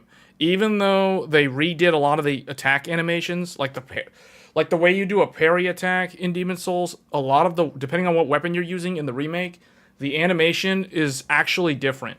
So they did a lot of stuff that are not in the original. So attack sequences are different. The soundtrack is actually completely different, which I don't really agree with because I personally prefer the original OST from the old school Demon Souls, but the new one's fine. The point is, like, there's enough stuff in the remake of Demon Souls that it is objectively a better game than the original one. What's funny is some of the sequence breaks are still in the new one. That's funny. But yeah, completely different so here's the thing. The other thing too is who made Dead Space? I mean, who made Dead Space Remake? Was it the same developers? Like, the thing about Demon Souls Remake is From Software had absolutely nothing to do with the Demon Souls Remake. Dead Space. So Dead Space 2008. Alright, let's see. Let me share my screen. Okay, I don't know what this is, but anyway. Dead Space 2008. Electronic Arts developer, Redwood Shores. What do they even call the remake? It's just called Dead Space. Motion. So somebody else made this remake? I guess a new developer. Someone else basically made it. Okay, so it's kind of like Demon Souls Remake. The thing is, Bluepoint made Demon Souls Remake. So there's this is a 2009, and then where's the new one? Well, I guess you're just gonna have to select PS5, and then it goes to that one. Yeah, Bluepoint did this one. So the Demon Souls Remake is the only reason why I got a PlayStation 5 at launch. Otherwise, I probably would have not even bought one until last year, like last summer, when you could actually get them in Best Buy. Because you couldn't even get one for like the first 2 years of the console's lifespan. But it's like, yeah, no, I had to get one because of this remake game, so... id Software is apparently the only reason the Bethesda game is finally... Okay, no one wants motion blur in these games. I am okay with motion blur if it is done in a way that is not bad. I don't know how else to say that. Like, I'll give you an example. The motion blur in the Xenoblade Chronicles 2, and I guess Xenoblade Chronicles 3, that is motion blur done right. So I'm not 100% against motion blur. It just has to be done in a way where it doesn't look ugly, it doesn't look nauseating, you know, that kind of stuff. So I think that it can be done well. It's just most games haven't really done motion blur properly. So, all right, let me see. Starfield, I don't really, I'm gonna be honest, I don't really know too much about Starfield. Starfield is our first new universe in over 25 years. But it's Am I gonna get still demonetized a for their RPG random soundtrack that's through playing in the and background? through, where you step into a new world and you get that feeling I hope of not. unlimited possibilities. But this time, it's not just one world. Okay, so explain to me, how is this different It's over from 1,000 worlds. how And is just this the different choice from No of where Man's to go, Sky? It's not ours. This It's to me, yours. this looks like if somebody showed me this game and they didn't tell me what this game was called, I would literally say I think this game is No Man's Sky 2. Like, that's what I would think this is. Or I would probably say, is this Star Citizen? Is Star Citizen actually a game now? Like, Starfield is going to be tough to run on PC with global illumination being forced on. It's basically Fallout. Wait, is really like Fallout? So there's like nuclear. It's like wasteland stuff. But And this it thing is like wasn't hundreds of until now planets. that we had the technology to create it. From the rocks at your feet to the mountains in the distance. It looks good. I mean, it to looks the like people Microsoft and Flight creatures Simulator. that live in these worlds. It's like Microsoft Flight Simulator levels of good in terms of how it looks. The gameplay is similar to Fallout. That isn't just a backdrop. That moon is actually So you get there it. So it's like orbiting the planet. turn-based. Yes, You get can visit to it like too. pause and like select your We techniques and realistically your ammo and simulate stuff. The galaxy around you. Am I thinking of the right Next-generation game? light Yeah, I'm pretty sure that's uses Fallout 4. real-time What I just global described is Fallout 4. illumination to light the world based on the type of star and the makeup of the planet's atmosphere. But this game looks good. I mean, We also have an all-new animation system. they have a whole new animation And system. of course, you can play it in third person, Just like Demon Souls Remake. and you can play it in first person. Because Demon Souls Remake added a whole new animation system. We love exploration and rewarding it, but you do explore differently in this game given its scale. That usually involves exploring an area you've landed in. Is this game going to have multiplayer like Sons of the Forest? You can collect resources, You think it might be as hard to run as Cyberpunk? do a mission, Man, this looks like a much better version of Space Engineers. It's like Space Engineers, just way better. and maybe even stumble upon something unexpected.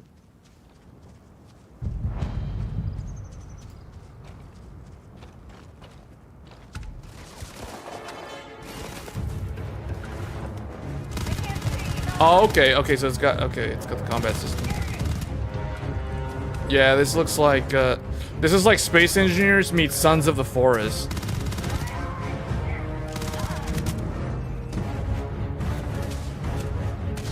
Okay, I thought about that when they showed that. I'm thinking either that's a typo and they meant to say 3080, or this game is going to have RT, and remember the ray tracing performance of RDNA 2 is kind of like the first generation, like the 20 series in terms of the RT performance.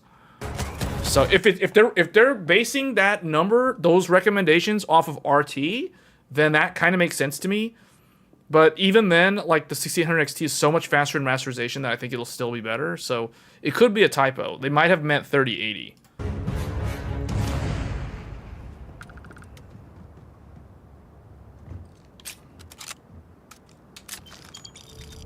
We do love stuff and all of the items allowing you to pick everything up.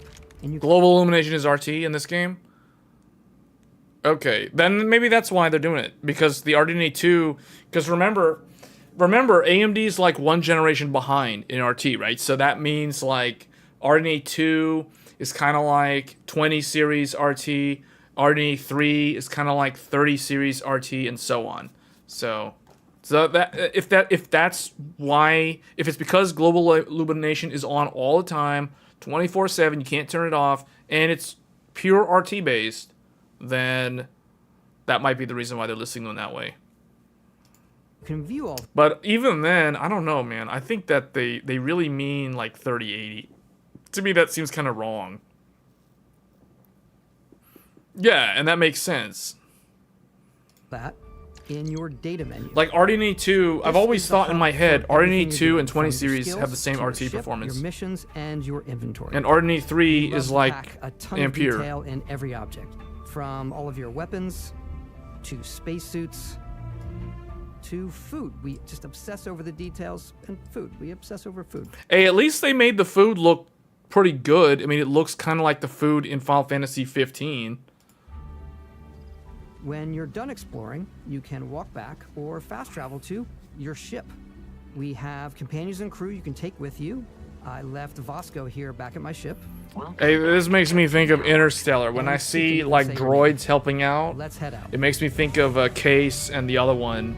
I forgot Case and whoever the other droid was in Interstellar. They both look the same. I couldn't remember the other one's name. Of space exploration, to evoke the romance. Case and of the like golden Pascal or age of something. early spaceflight. And we've been referring to this approach as NASA Punk. This means a design language where the tech is advanced, yet still looks grounded. That looks like the Mandalorian's For ship. us, it's that contrast. That's where the visual interest is.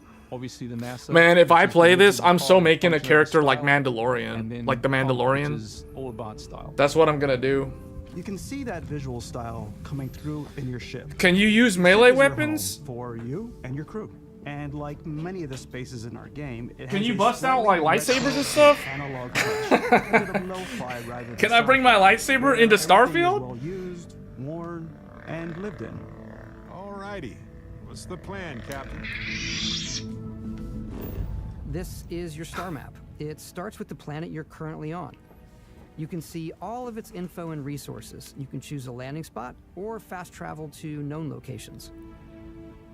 Backing out further, you can view all the planets. in the Remember, I system. told you, right? Like I got all the props. I got all the stuff ready. See planets that have key It's like locations, I just missions, whip out and like a Wi-Fi, processor. versus the You many know, planets that are barren, it's but like we got AMD here. Zoom out even We got further to see Intel all i9 the here. systems in this part of We the got all galaxy.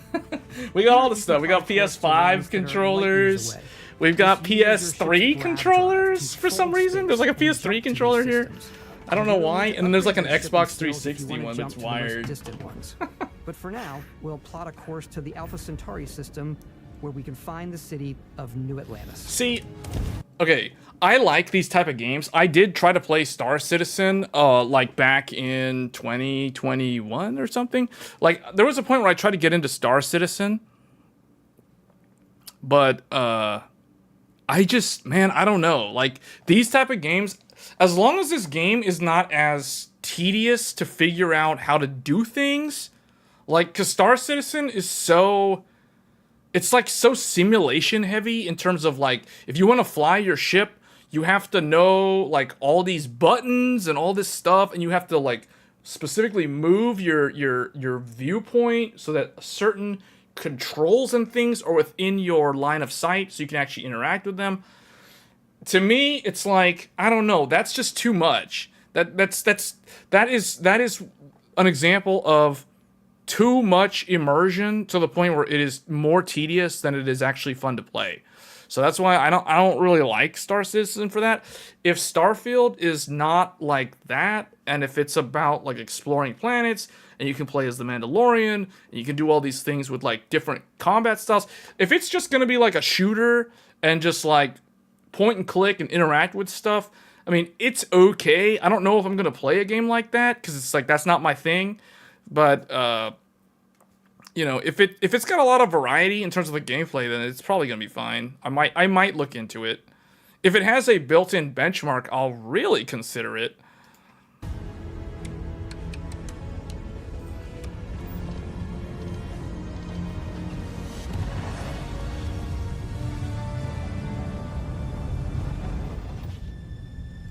Welcome to UC Space. Maintain your current course while we scan your ship's cargo. Scan complete. You are cleared for landing at New Atlantis. It looks good. I will say it looks good. It's got that Bethesda look. Well, no, that's not right to say. I would say it looks better than Bethesda's last game. To just these boundless, vast buildings. It's the biggest city we've ever made, not just in size, but also in the. See, this looks like Star Citizen. This looks very Star Citizen. For those that have never played Star So the Citizen. main focus when we're designing a city is obviously what supports the story. We try and tell as many small stories as possible. This is a colony war memorial. It's a few moments of gameplay that make the space feel like it's full of real characters that are going about their Are you day-to-day sure lives. Intel could do that though? Because isn't the Intel GPU, Intel's RT is basically like Ampere and RDNA 3, Your adventure with Constellation. and begins. 3070 is just straight up faster for most all intents and purposes. Welcome to Constellation. We have a lot to talk about. By the time you meet them, Constellation is sort of seen as this mythical group. Most people don't even know they exist anymore. They're the last true explorers in the galaxy, and they're trying to find the answers to some of humanity's biggest questions. The artifacts are It so is. different, so alien. Okay, so that means Intel's RT is somewhere between RTX or 20 series and 30 series then, if that's the case. Yeah, Marcelo, I mean, I just whipped out like the Mace Windu lightsaber. It's coming together. That means there's a set. I forgot to tell you, look, I mentioned it in a previous stream. Before the Jedi Survivor game came out, I talked about like the lightsabers and stuff. So it's like, yeah, that's basically, I just kind of whipped this out too. This just so happened to be on the desk, okay? It just so happened that there was a Mace Windu lightsaber on the desk, so I just kind of like picked it up. Scientist and Sarah Morgan's protege, and Walter, a very successful businessman in the settled systems and Constellation's financier. Anything goes as long as you have the money. There's also Vlad, the See- ex-pirate, Sam Coe, the former space cowboy, and Barry. You know what I hate about these pirates? Completely resistant to my otherwise irresistible charm. The journey you take with Constellation is just the The first 60 of CU. many you'll embark on. The settled A70 is systems like a- home to all kinds of different stories, a 6800? people, and adventures for you to uncover. Yeah, the non-XT, yeah. Oh, really? I thought Intel was a little bit better than that. Really? Okay. The United Colonies is where you'll find Yeah, this New one, Atlantis, this one's the Ray's first major lightsaber human from the very end of settlement in episode, space. whatever. The people who live here value law, discipline, and the legacy of humanity. They consider themselves the true children of Earth. You ever think of joining up with the Vanguard? Help the United Colonies either get your UC citizenship? New Atlantis isn't the only city within the United Colonies. The city of Sidonia on Mars to this day serves as the largest mining facility for the United Colonies. Yeah, I ended up getting a couple of them actually. that's why they're right here. Yeah, like we got Palpatine, we got the Emperor Palpatine, Chancellor Palpatine's lightsaber right here, It's Freestar Collective Space. and then I've got Luke Skywalker's Return of the Jedi one right here, the green one. The So Stone Route Inn is in Aquila City. yeah, we were supposed to. I think I was supposed to stream Jedi Survivor, but then I was like, well, I think I'm gonna do the 16 demo instead. What's best for the people. It depends on which one and what time, like how popular they are. Typically, the really popular ones are really expensive. So the Luke Skywalker one, this one was like I think $120. The Palpatine one was like $140, if I'm not mistaken. And then the Mace Windu one. Try not to get yourself killed. So the Mace Windu one, this one over here, Outside I the forgot bounds of because civilized this one space, there are was still like in plenty a of separate unclaimed systems to package. explore. Like But these this one areas are came with also an home to actual the most blade hostile in like a factions big in the box. galaxy. So I think this one was like $200 for the Mace Windu one because it came with the blade. And then I don't remember how much the Rey one was, because the Rey one was not... I don't know, the Rey one was not that popular, to be honest. Like, so I don't really remember how much this one was, but it was kind of new, though. They are wrong. It belongs to the Crimson Fleet. It always has. See, the Rey one has like this In Starfield, interesting we're pushing design. our It's cities actually and got like settlements cloth. further than we ever It's got have like an before. actual cloth It's all thing there, on it. waiting So- for you. A slice of humanity's future. So I guess altogether, these are probably Ready to get out there? 200 plus 400, but probably $500. If I had to guess. Probably the total. So anyway, if Starfield has more than just being like a shooter, then I might actually get it. Because if it's got like melee combat, then I might actually get it. Like that's why I busted out the lightsaber when I did, because I like sci-fi games, but the reason why I like the Star Wars games specifically is because they've got the lightsabers. They've got the you know, this type of stuff. And this sort of stuff, I like melee weapons more than ranged weapon combat in video games. So that's the reason why, like, for me, it's going to be hard to get me to play a sci-fi game if it's only like a first-person shooter, because I'm not a big fan of first-person shooters. So that's the reason why, I don't know, like, what's a good game on Xbox that is not a shooter, and it's got a good story, a good soundtrack, good graphics, etc. Like, name an Xbox Series X, or name a game that's on Xbox Series X that's not on PlayStation. I mean, it could be on PC, and it's not a shooter. See, like, find that criteria for me, and then I'll actually pay more attention to Xbox. Because like I said in the previous stream, the only reason why I would get an Xbox Series X is to play Xbox 360 games upscaled and Xbox original games upscaled. That's the only reason why I would get one. Like, I wouldn't get one for the modern games because it doesn't really have a lot of modern games that I'm actually interested in. Like, is Hogwarts Legacy on Xbox? Okay, Hogwarts, yeah, that one definitely. I should have known that. So, I guess Hogwarts, but again, you know, it's also on PlayStation 5. So it's like, where are the games on Xbox? It could be on PC. I'll give it that. It could be on PC, but it's like, where are the games that are not on PC? Oh, Ori. Yeah, Ori the Flame or something. Ori and the Blind Forest. Okay, yeah, that's one. Yeah, that's a good one. That one is on... That one's actually on 360, though. Really? Oh, it was canceled. Never mind. So this is from 2015 on Xbox One. But see, like... Okay, that one does count.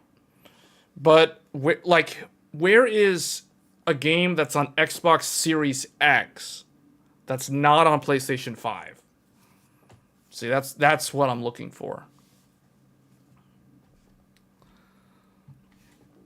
And as far as I can tell, there isn't really one at all. So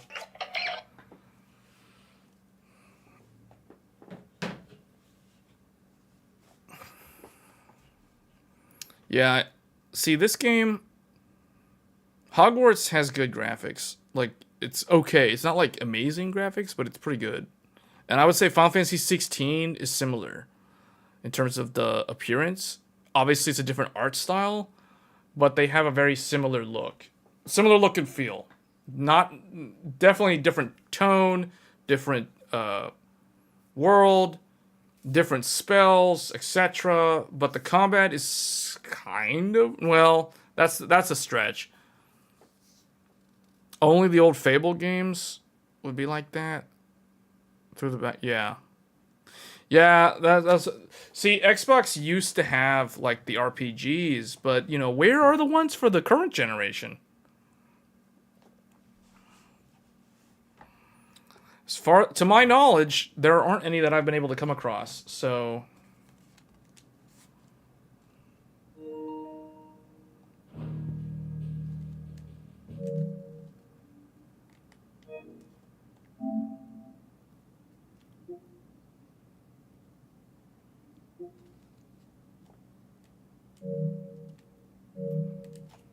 how do I...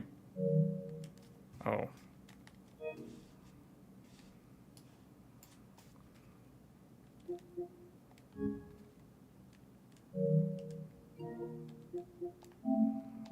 Alright, turn that off. Because we're done with the demo.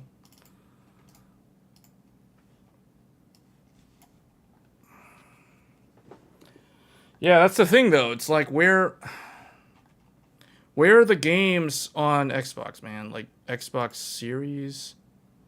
Okay, so Diablo 4. But wait, that's on PS5. I didn't even know that Diablo 4 was actually on the consoles. I legit thought Diablo 4 was on PC only. I didn't know that was on the consoles. All right, I guess we can look at this list. So Starfield, Diablo 4. So look, these are the top 10 games of Xbox Series X based off of game FAQs. Let me make this larger for those that are not watching on full screen. So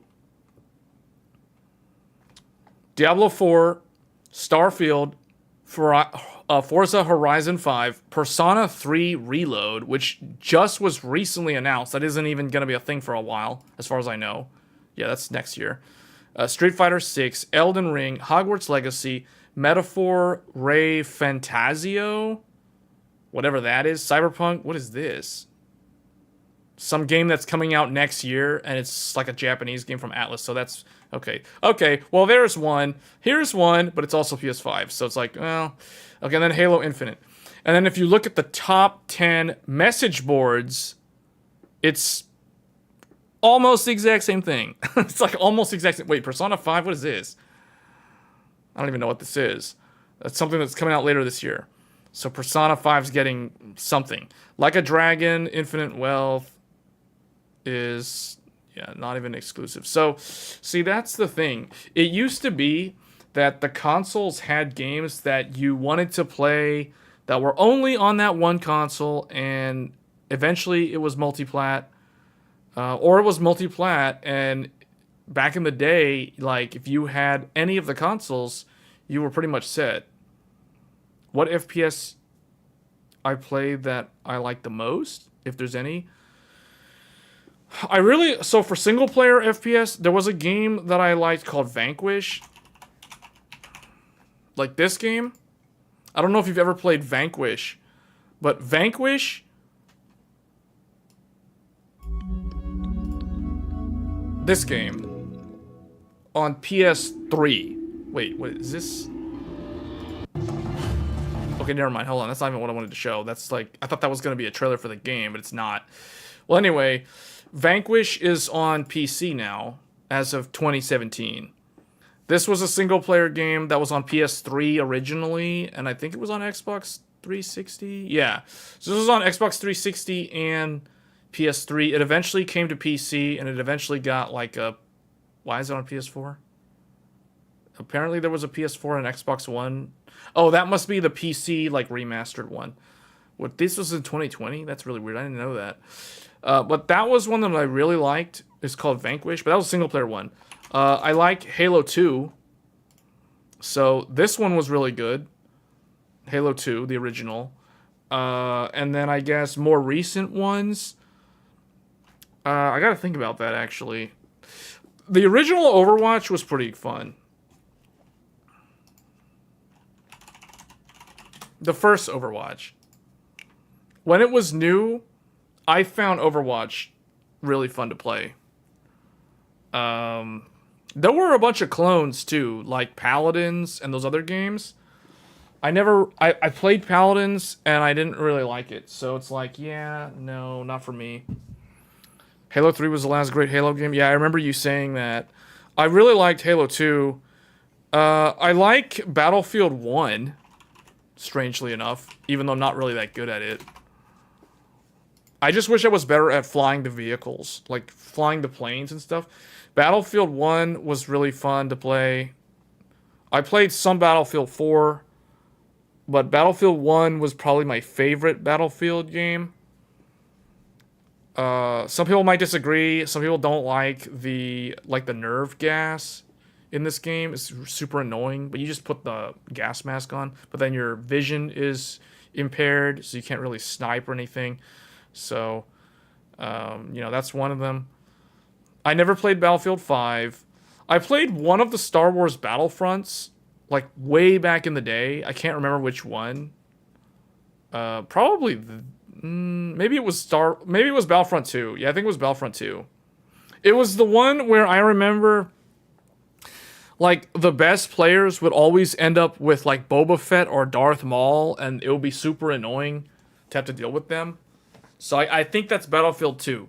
So that's Battlefield or Battlefront 2.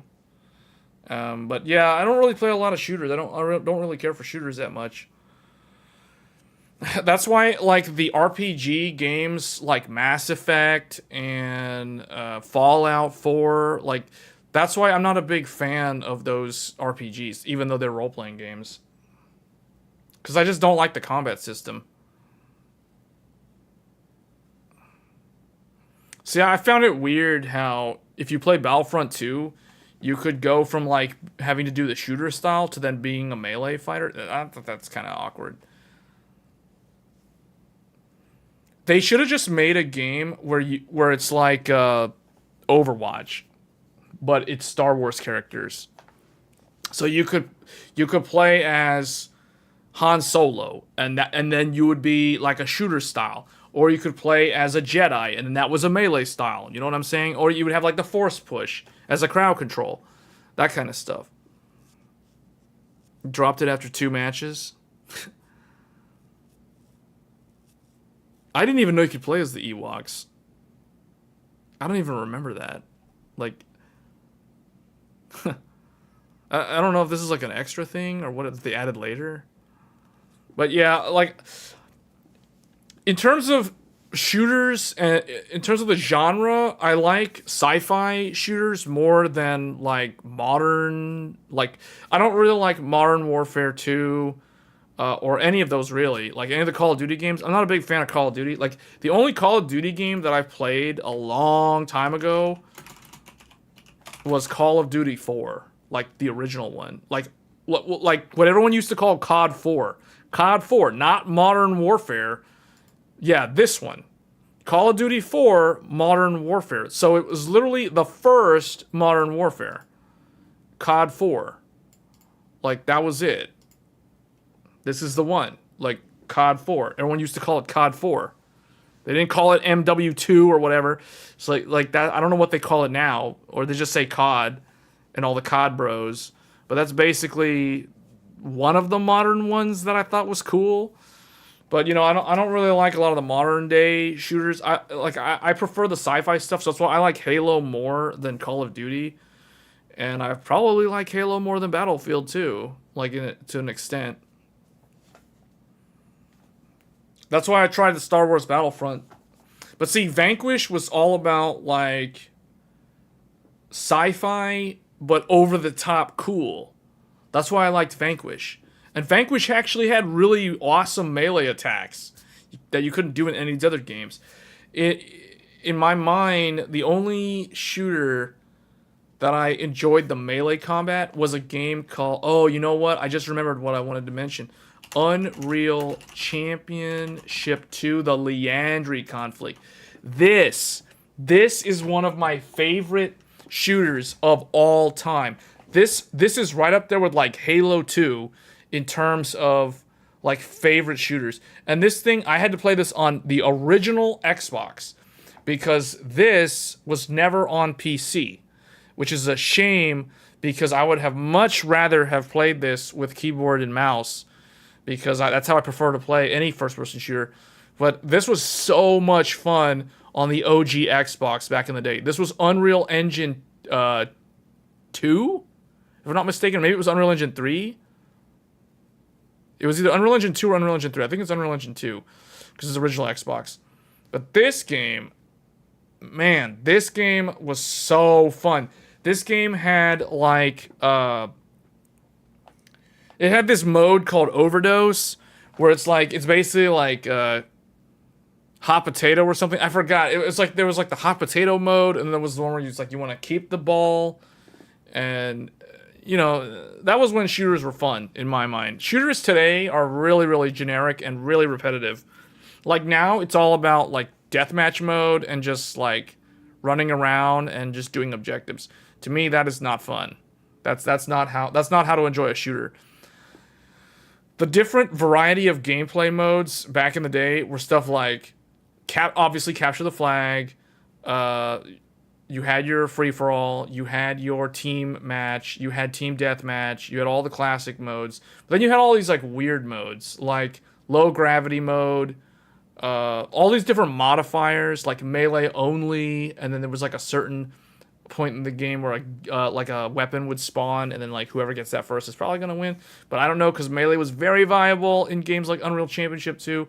So those that don't know, Unreal Championship 2, if you're familiar with Unreal Tournament, so the Unreal Tournament series, Unreal Championship was like a spin-off of the Unreal Tournament series. And the second one, Unreal Championship 2, was so good. Like this is like an underrated, kind of like a sleeper hit in terms of how good this game was. I think this game was definitely overshadowed by Halo 2 back in the day. Doom 3, I don't think I ever played Doom 3. Maybe I did. Is it the old one? Yeah, the old one. No, I never played this one. I know a lot of people that did play it on Xbox and PC, because it was on Xbox. Yeah, it was on the original Xbox. See, this is what I mean. Like, back in the day, Xbox had games that PlayStation didn't have. Notice how it says Linux, Macintosh, PC, and PS4. So, realistically, like, the original release of Doom 3 was, like, did Mac even have it? Oh, I guess Mac did have it. Linux, 2004? Wait, for real? Anyway, but PC and Xbox was really where it was at. Unreal Tournament 3 was good. Oh, yeah. Was that the one that I'm thinking of? Is that the one where it's like you're outside and there's that triangle shrine? Unreal Tournament 2004. This is the one that I remember. Yeah, Unreal Tournament 2004. This is the old school good one. Unreal Tournament 3 was the one that came after this.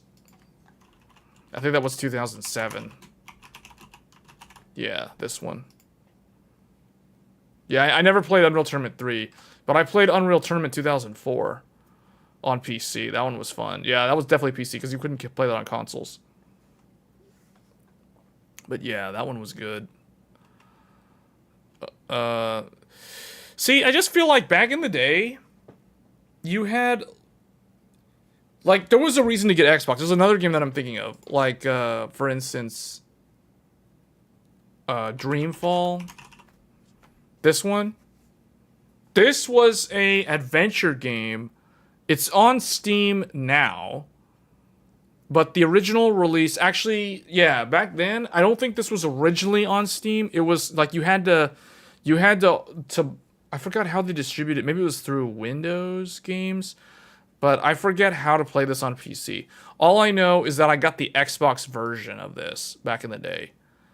Dreamfall: The Longest Journey was a very good adventure game. So this was actually the first adventure game that I played, which is different from an RPG, and it's different from an action game because it's not really, there's not a lot of emphasis on combat or leveling. But sometimes you do have to do combat, so there's a combat system, but you don't really do it that much. But this one was good. This is one of the OG games that was not on PlayStation 2, and it was on Xbox, and it was also on PC, but I don't know how well it ran on PC at the time, so it's like, it could have been really, really buggy. All I know was I played it on Xbox. See, the thing is, back then, I feel like back then, I don't know, the difference between an Xbox and a typical PC, like a typical gaming PC, was not like an insane difference between the two of them until like the Xbox was 3 or 4 years old. Because you couldn't really do a whole lot better on PC compared to these older consoles. Like, it wasn't until Crysis came out, like the first Crysis, and then all PCs were basically garbage. So in terms of not being able to run Crysis, you know what I mean? So there wasn't that much of a difference between how a game looked on the console and then how it looked on a PC. Yeah, the original Xbox, which I actually still have. I still have my original Xbox. I still have my original PS2 also. So, and they both still work. So, like, games like this. This is one of the reasons why I would want to get an Xbox Series X. But I think this game is on Steam now. Yeah, actually, I know for a fact this game is on Steam today, now. But it wasn't for years. In fact, they did finish this game because it was supposed to be a trilogy. Like, this is the second game in the trilogy, and I don't even remember when the third game came out. It was sometime like in the last 6 years, I guess. Like, this game came out in 2006. That's how old this game is. And then, like, the original one, which I never played, was called The Longest Journey. This one came out in November 2000 on PC. Like, this one wasn't even on the, the consoles. Like, this was before Xbox was even a thing, because it was 2001. Some games had different versions for PC, most of the time, inferior ones. I don't know, because the way you describe that really makes me think of how games are now. Like, you know what I mean? Like games come out on PC and console, and sometimes they are very broken at release on PC. Like The Last of Us. Well, Last of Us wasn't really broken on PC. It's just like it was broken for anyone that had like less than 12 gigabytes of VRAM. I think. I don't remember. I have to go back and look at like the memory scaling. I just know it used a ton of VRAM. Hogwarts Legacy was another example. Star Wars, that was more like a CPU bound game, but yeah. I know what you mean though. It's almost like nothing's changed.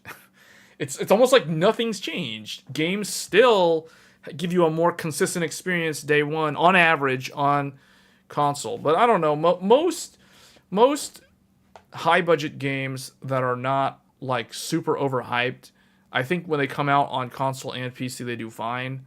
Wolong Fallen Dynasty, it did fine on PC when it came out. That Fatal Frame game was on Steam and it was fine when it came out. But they're not like super hyped up games that don't have a lot of media attention. Oh yeah, the one from like 2009 or whatever. Like oh well, these games, I've never played these games. But there was this one game, was it this one? Harry Potter and the Order of the Phoenix? If the trailer will load, maybe not.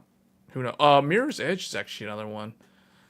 Mirror's Edge was on PC in 2009, but it was on the consoles a few months earlier. Like, it was like 3 months early, so it was 2008. Mirror's Edge was a pretty cool game. This was like a free runner game. A parkour base. That was a pretty good game. It's kind of an interesting game that EA DICE developed. When it came out, it was pretty good. It also took about 45 minutes to compile the shader. Yeah. Yeah.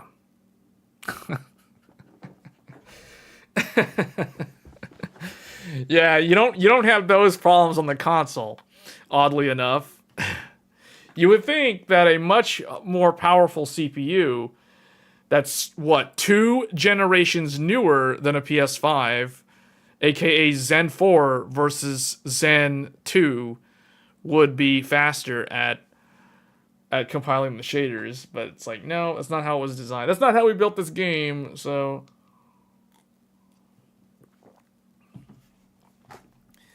Yeah, Mirror's Edge was a good one. That was on PS3 though. It was also on Xbox 360. Infinite Undiscovery? Yeah, this one. Infinite Undiscovery was a game that always intrigued me. And to this day, now that I think about it, this is a game that I never played, that I wanted to play, because it was on the Xbox 360. And it was an Xbox 360 exclusive JRPG by Tri-Ace, the same people that make the Star Ocean series. And because of that, I wanted to play it. And I never got a 360. I never got to play it. So thinking back, like, assuming this game is... If you can download this game digitally from the Xbox Live, whatever they call their Xbox store or marketplace, the equivalent of the PlayStation store, as long as this game's on there, these are the sort of games that I would like to get an Xbox Series X for. So I can play these games via the emulation, and they look a lot better because of the upscaling, and they load faster and everything because it's on much newer hardware. So Infinite Undiscovery is an example. Another one will be The Last Remnant. I think this one is... Okay, no, never mind. This one was also on PlayStation. However, I never played this one. So, it's on PC, though. I guess. I never thought it was on PC, but okay. Lost Odyssey is another one from Mistwalker, published by Microsoft Game Studios.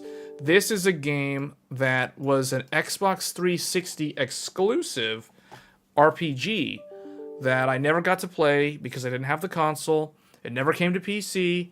It's still not on PC, to my knowledge, at least. I mean, this website doesn't really indicate that it's on PC. So, like, Lost Odyssey, The Last Remnant, Infinite Undiscovery, those are the sort of games that I would like to play. And those were on Xbox as exclusives for a while, or they still are exclusives. And you grabbed it when they made it free. Oh, okay. So it's on Xbox. It's on Xbox Game Pass or something? There's some other ones, but those are some examples that I can give you of, like, games that I wanted to play, but I never had the hardware. I never had the platform to play it because it was never on PC, and I never got an Xbox 360 back in the day. So see, the point I'm trying to make is Xbox used to have games that actually interested me, and I would have liked to have played them. But when we look at Xbox Series X, it doesn't have games like Lost Odyssey, at least to my knowledge. It doesn't have games like Lost Odyssey, Infinite Undiscovery, etc. Like, there's another one, Sudeki, I think. Sudeki, although this one, I don't know. This one might have been like a really lousy, like Fable. It was like a worse Fable or something. This one was pretty cool. And then, like, obviously Fable, which I actually played Fable, but that was a good one. Fable was not on PC for a long time. Yeah, 2014. Oh, no, it's Fable Anniversary. Fable: The Lost Chapters came to PC. Never mind. So but this one was also on Xbox though. This was like the director's cut edition. They call it The Lost Chapters, and it was pretty good. So I do have this game. I never played Fable 3 though. This is the only Fable game that I ever played. And then there was another one, Jade Empire. Jade Empire was another... Okay, it was on PC, but it came out to PC like later, like in 2007, whereas it originally released on Xbox as an exclusive in 2005. So you literally had to wait for like 2 years to play this on PC. That is the reason why when I tell you guys, if you're planning to play Final Fantasy 16 on the PC, don't be surprised if you end up having to wait a year to a year and a half in order to do so, because it's something like this. It's going to sit on PlayStation 5 for a long time, because the idea is Sony is basically banking on the idea that people will either buy a PlayStation 5 just because of Final Fantasy 16, and There are going to be a lot of people that actually do that. That is the reason why there are pre-orders for a bundle, a new bundle for Final Fantasy 16 plus a PS5. That is a new bundle. So they're probably going to sell a ton of those bundles. And Sony is going to literally sit all the way till the end of this year and into basically a year from now before you ever get to see Final Fantasy 16 come to the PC. I'm going to say 12 months to 18 months. Somewhere in that range is what I would guess in terms of how long we have to wait for Final Fantasy 16 on PC. Lost Odyssey is not, but you can run it on Xbox One, Series X. Okay, so... Okay. Yeah, I don't know. If it's one of those things where you have to hunt down the disc for the game, that's going to be annoying. It did have Phantasy Star Online 1 and 2, though, which was strangely enough also on GameCube. Oh, this was early in the Xbox lifespan, though, when it got games like this. So interesting.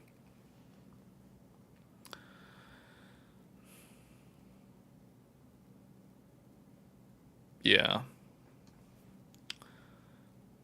Phantasy Star Online. Oh, I remember. This came to the Xbox because the Dreamcast failed and died. And Phantasy Star Online was like the one game. That was the one game that people bought a Dreamcast for literally after the Dreamcast went EOL. So I guess Xbox was kind of the replacement. So that was kind of like how Sega got back at Sony for killing them off in the hardware space. They thought they could just like team up with Xbox. Because for a while, Xbox did get a lot of the Sega games. Like SNK versus Capcom and all that stuff. Although I think those were also on PlayStation. So maybe not those. But for a while at least, Xbox was benefiting from PlayStation 2 causing the early demise of the Dreamcast. Right, yeah. Yeah. Because those were the days. That was when gaming was just way more like... I said this before, I feel like games back in the early 2000s were a lot more innovative in their style, their combat approach. Because think about it, like, you had games like Final Fantasy X that were like genre defining at the time. You had games like WoW. You had the first Guild Wars. So you had games that basically redefined MMOs and how they're supposed to be played in that era. And then you also had, when the 360 and the PS3 came out, you had the move to 16:9 aspect ratio, and you got like way, way better looking games like Metal Gear Solid 4 and Devil May Cry 4 and all these type of games. And Killzone 2 and, you know, all that kind of stuff. Final Fantasy 13. So by the time like we get to now, it's like, well, okay, Cyberpunk 2077, it looks nice. Does it really do anything that innovative though? Like, what does it do? Like, where's the wow factor in Cyberpunk 2077? I remember a couple of years before that game came out, I think it was like 2018. Maybe it was as far back as 2017. I remember like IGN games, so they would go to E3 and they got to go to like a secret sneak peek of like an alpha build or a beta build of Cyberpunk 2077, and they got to play it and they got to talk about it, but they couldn't really show anything.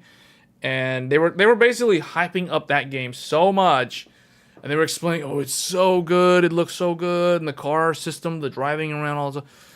And then when the game finally came out, it's like, okay, what is this? This is like GTA 5, only not nearly as interesting story-wise. And you can't even do as many of the weird things people figured out how to do in GTA 5. So I was like, I don't know, man. Games today are not as innovative as they were like 10 years ago, 15 years ago.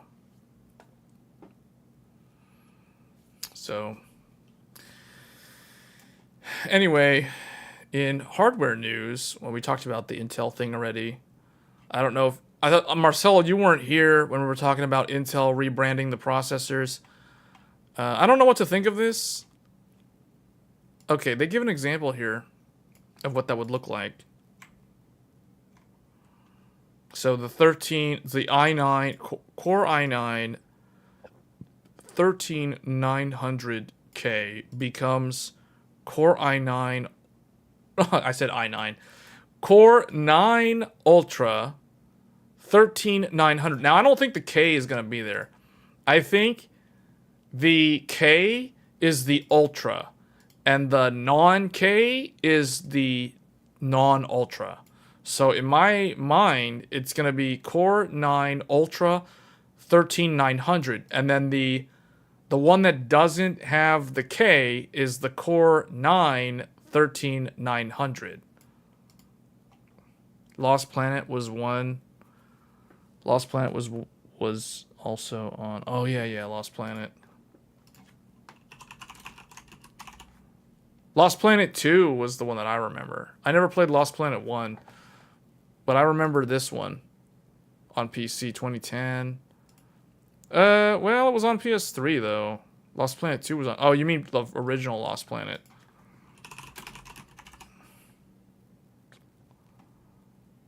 Lost Planet Extreme Condition? Oh, this one. Xbox 360 and PC. Yeah.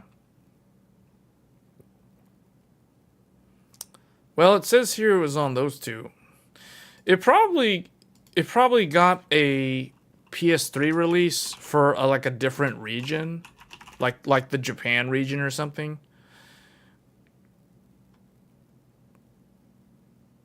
Wait a minute. 2008, 2006. Why is there like two different ones? I don't know. That's weird. PS3 shows one, but it was 2008. The 360 one was 2007. Oh, Colonies Edition was like a... Oh, okay, Colonies Edition. Oh, I remember.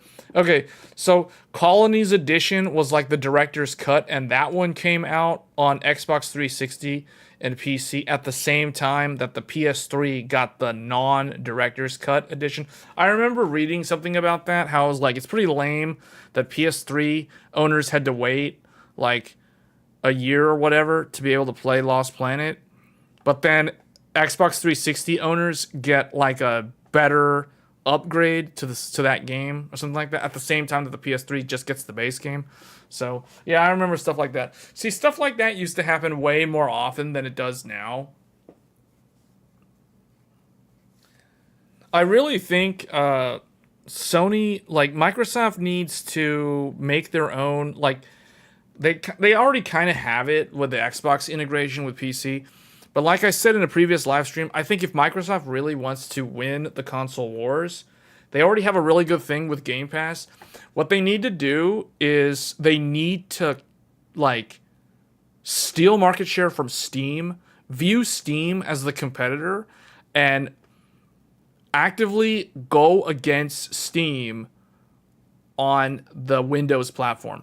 Like, I know this sounds very troll for, like, anyone who's a big fan of Steam and they use a lot of Steam, like, for all their games and stuff. But, like, if I were Microsoft and I wanted to take back more market share, I would focus more heavily on leveraging the PC as a platform, more so than the Xbox. Forget about PlayStation 5. Just focus on, like, taking down Steam. Like, just take Steam down. That's all you gotta do. Beat Steam and, like, make a better Xbox Live, like, app or whatever. Like something like Steam. Basically, copy Steam and then take them down. Buy Discord, turn it into a Steam app, and that's what they need to do. That's what Microsoft needs to do. Microsoft needs to literally buy Discord, turn it into a Steam clone, and basically make it like their own monetization platform. This sounds like heresy to say this, because this is like, if someone from Microsoft watches this, they're going to be like, that's actually a really good idea. We should probably do that. We should buy Discord and run it our way. Turn it into Microsoft Teams. Integrate Discord into Microsoft Teams. Who would have thought? You know, like, That's what they should do. Because that will shut out Sony, because PlayStation has Discord integration now. Finally, after like years. I think they got it like last year.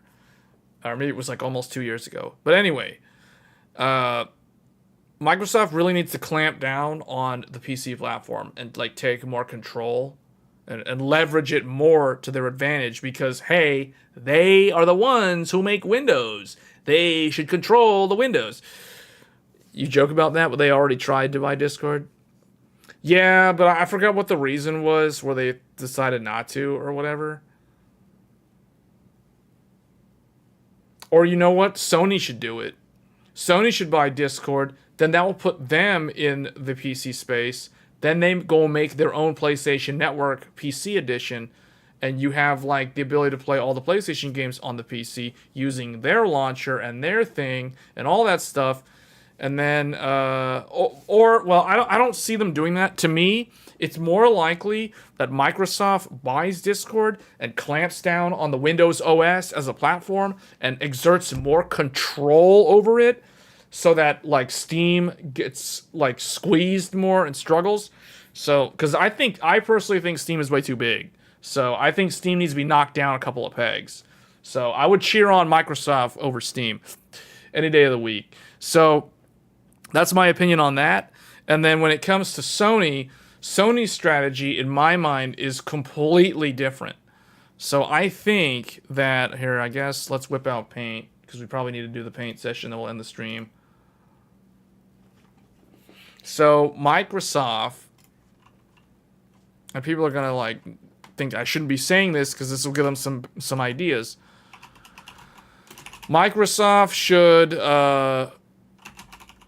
better leverage their Windows 11, or we'll just say Windows platform. So they've already taken steps to do this. You know what I mean? Like, they've already done some of this stuff. More integration with Xbox. Make a Steam clone. Make a Steam clone. Do that kind of stuff. Find some loophole. Get all your lawyers to make some kind of BS whatever against Steam to like force Steam to pay them royalties or whatever. You know, like some nonsense.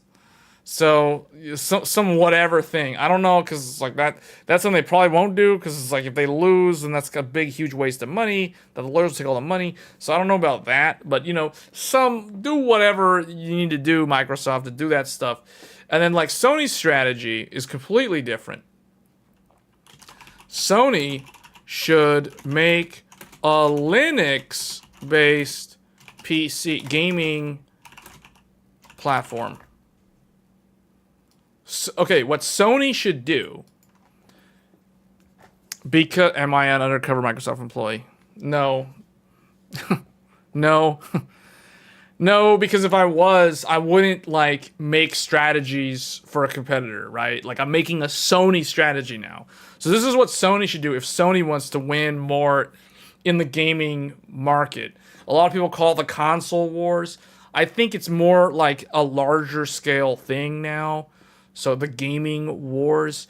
So they should make a Linux-based gaming platform. Basically, Sony should do what Steam has already started doing, which is basically making their own thing that runs on Linux. Because the PlayStation operating system already is kind of Linux-based. It's Unix-based.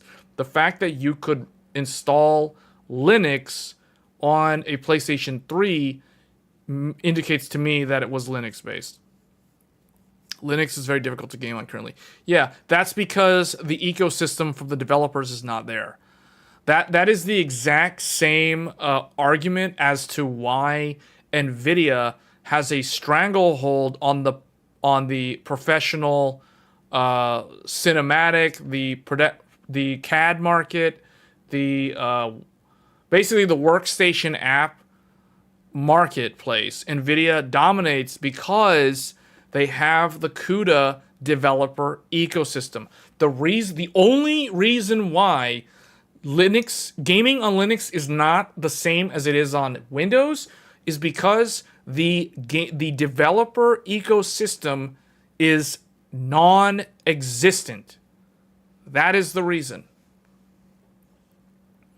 If they were to all of a sudden, like, let's say everyone just, like, all the game companies shifted focus to Linux, we would not have that problem. I can pretty much guarantee that problem would go away. And I really think that Linux is the key for Sony in terms of their long-term strategy. Because when I look at what they do with console, like, for example, like, let's take Final Fantasy 16 as an example. A lot of people that do not have PS5 are kind of bummed out that they can't play what might be Game of the Year on 2023 because they don't have a PS5, and it's like they don't want to fork over $400 for the digital edition, even though it's relatively easy to get now. They don't want to spend $400 on that. It's like, would you rather spend $400 on a PS5, or would you rather spend $400 on a 4060 Ti? Well, in my mind, I'd spend the money on the PS5 because I could play Final Fantasy 16. Because technically the 4060 Ti is a DOA. No one cares about it, you know? So anyway, that's kind of a dumb comparison. But they have the same price point. So that's the thing. Like, Sony should leverage Linux to their advantage. They should really, really leverage Linux. I don't know why they haven't done this. I don't know if they've probably already looked into this. I'm pretty sure they would be pretty dumb. Let's put it this way. Sony would be pretty stupid or very short-sighted if they have not had some degree of R&D look into Linux as a future gaming platform for them, like for their brand. Because can you imagine if Sony made like a Steam box that could play all the PlayStation games, PS1, PS2, PS4, and 5. Okay, 3 is the one I left out on purpose because we all know how that is. But eventually, like, 3 would be included. Just like how the RPC works for the emulation. You know, like, hello, it's like, it can be done.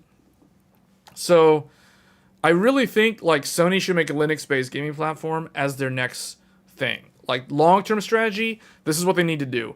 I think they need to move away from traditional consoles because traditional consoles are not really, like, they make sense, but they just, I feel like the way people are consuming media, and this includes games and, like, movies, this is not just games, but the way people today are consuming media, it's becoming less focused on that traditional, you know, living room, sitting on the couch, playing a game, you know, controller in hand, etc. It's becoming less of that kind of experience and more of a, like, either a mobile experience, so people are on the go. That is the reason why I think Nintendo doesn't really have a problem with their strategy. Although I do think that Nintendo should probably also consider doing something different. But the thing is, I don't think they need to. If I was Nintendo, I would partner with NVIDIA to make a smartphone that can run all the Nintendo games. That's what I would do. Like, if I was Nintendo, the next platform, the next gaming platform, they can do the Switch too, that's fine. But do something that's mobility focused, like smartphone focused. They should be able to leverage the success of gacha games, like live service games, mobile games, all that kind of stuff. Nintendo should be all over that market because Google and Apple have been able to literally walk away with the bank, literally, compared to, like, these traditional gaming hardware companies, aka Microsoft or Xbox, PlayStation, and Nintendo. And just like, you guys look at how much money mobile games make. Like, There's a reason why Blizzard wanted to do the whole Diablo Immortal thing. Because it's like, oh, you got WoW? Okay. It's like, okay, well, I got Genshin Impact. It's like, Hoyoverse says hi. You know, like, hey, Blizzard, with your little, WoW over there with your whatever, like, 2 million subs or whatever, like, we just made, like, $50 million, like, last week because we released the new 5-star character in Genshin Impact. It's like pretty much everybody decided to go and wail on the game. That's the problem with mobile games. Mobile games earnings potential is like so high. It obviously can be really, really terrible too if the game it falls flat. But Nintendo's strategy should be focused on mobile games. Like they should like own that market. Sony should pivot to Linux to be a more direct competitor with Microsoft on the PC platform. So that's the way I feel. Because I feel like Sony could literally revolutionize the gaming industry because they can actually give the PC gaming market actual choice when it comes to the operating system. Because think about that. Like, are you ever going to play games on your Mac? Like, are you going to actually get an Apple to play games? Like, who's going to do that? I'm surprised Apple didn't bother with that. That to me is really, really weird. And I think if Apple's listening to me, they're gonna like steal my strategy when it comes to Sony's strategy, and they might do something like this. Because I don't understand why Apple hasn't done that. Because Apple is an extremely valuable company, and if they were to like do something in the gaming market, man, I mean, whoa. Like, but they already have the mobile market as well with their iPhones, so that's probably why. So anyway, those are my thoughts on like what the two companies should do long term. Do I think there's gonna be a PlayStation 5 Pro? Yes. Is it gonna come out this year? Probably not, even though it should come out at the end of the year. But I think it'll come out sometime next year. Xbox Series X, I don't know. I don't expect there to be like an Xbox Series S-X-KS or whatever. Like, I don't think there's going to be a newer Xbox Series X. At least not within the next year.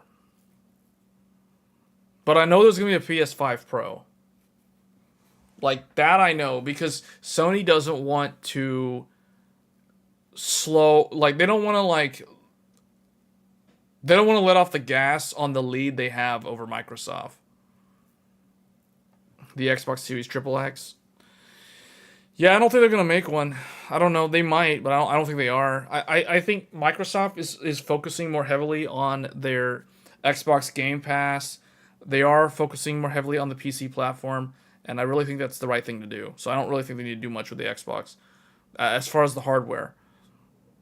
Sony, on the other hand, has to, because Sony is still very much dependent on hardware. Because, see, the difference between Microsoft and Sony... Microsoft is a software company first, and hardware company second. So, Sony...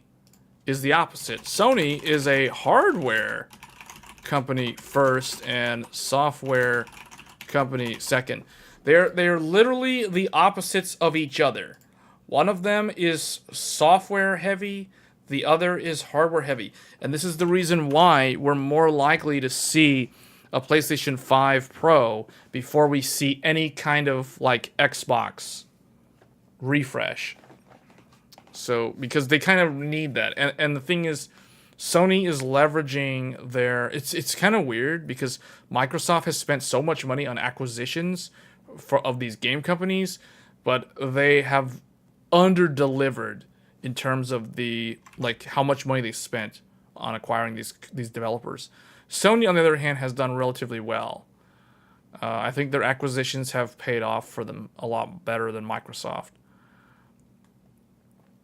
But they do need to focus on hardware, because think about it. It's like Sony is a hardware company. Like what is a piece of software that Sony makes that is so good that's like everyone has to have it. Like what is a piece of software that Microsoft has? Like what is Microsoft's most defining software? I think everybody knows it's Windows.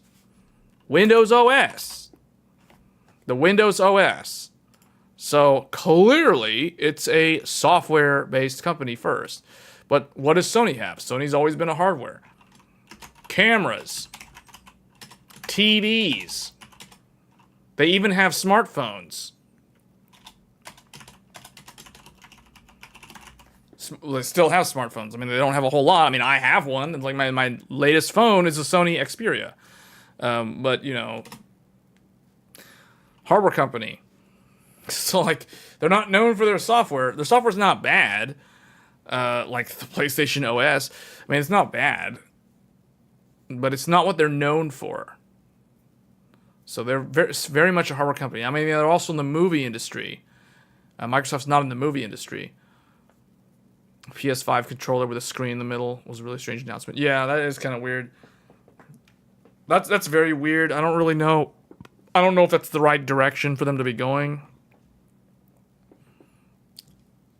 I mean, I guess. I don't know. There could be things that we are not aware of because we're only looking at this from an enthusiast lens, an enthusiast point of view.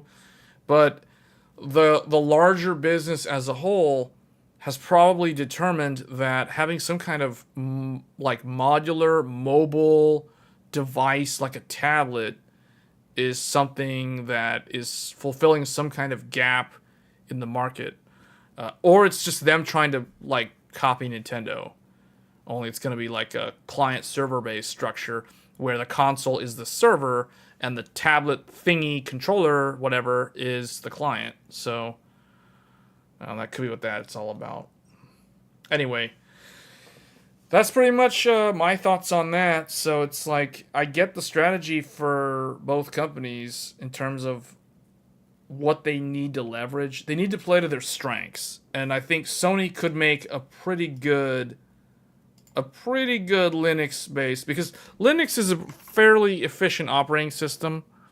I'm not going to say that it's like leaps and bounds better than Windows, but it is kind of more efficient in general. So I feel like what that means is Sony they could get more mileage out of hardware than the PC platform, than Windows can. Like DirectX 12 has to, like, for instance, DirectX 12 can get like X number of draw calls or whatever. Like, who knows, something in Linux with like Vulkan or something along those lines might even be able to do a lot better than DirectX 12. So who knows, maybe it'll just be the same. But at the end of the day, I do think that could be their future, away from the traditional here's a new console generation. And because I really think that's going to be the reason why I'm saying this is because as an owner of a PlayStation 5 and someone who has a gaming PC, you know, typically I prefer to play the games on the PC because the platform enables me to do so many more other tasks. And I feel like it's because of that flexibility that the PC platform allows for. It has a significant advantage over a traditional console. You know, all things considered, you know, obviously, like, you can put way more money into the PC platform and get a much higher end machine, and you can't really do that with a fixed console. But if we are to make them equal to equal, like if we have, you know, like a 7600, an RX 7600 versus a PlayStation 5, you know, and a Ryzen 7 3800X plus a RX, RDNA 2 6700, you know, that's not really going to outperform a PlayStation 5 by leaps and bounds because it's pretty much the same hardware. So at that point, it's like the only advantage the PC has is the flexibility of Windows, is the ability to do all these other things. And I think ultimately that is the advantage of the PC platform, and that is where Sony is really missing out. And the other thing too that I haven't really talked about, which we'll mention briefly here, is like the social media influencers, like people who go on like twitch.tv and they watch large successful streamers, people who have like thousands of viewers when they're live. Like, they're usually playing a game on the PC platform because they're doing it out of convenience. I can pretty much guarantee you all the big channels, when push comes to shove, they will be playing Final Fantasy 16 on the PS5 on launch day. Like, they're going to have the PS5 console hooked up to their capture card, their Elgato, or their, like, the 4K, or the AverMedia one that I use. Like, all those big channels. Like Asmongold, all those other people, whoever they are, you know who they are. They're going to have the PS5 ready to go, and they're going to play the game on the PS5 because they want the views, and they're going to do it for the views. So it's not like streamers choose the PC because it's the best experience. They choose it because of the convenience, because they don't have to have the capture card, they don't have to have the console running. It's like instead of having two devices running, they only have one device running, which is the PC. So that's the other thing too. So it's less complex, let's put it that way, to stream PC games versus streaming console games. At least at the professional level, because obviously you can use the streaming app within the PlayStation 5, but no one really does it that way because they don't have the freedom to like set up their camera the way they want and all this other stuff. So anyway, guys, those are my thoughts on Sony and Microsoft in terms of strategy. You can see Sony making a launcher for their games at least. Yeah, but I really think they're a hardware company first, software company second. So they really need to take a good hard look at the Linux platform, because Steam is starting to branch out and do these things with the Steam box, and then like now all these other, like Asus has that one thing that we looked at on a previous live stream that's pretty good for a mobile platform. So I think Sony really needs to do something very similar. Not saying they should do a mobile device like the Steam box, but they should do like something Linux based, I think.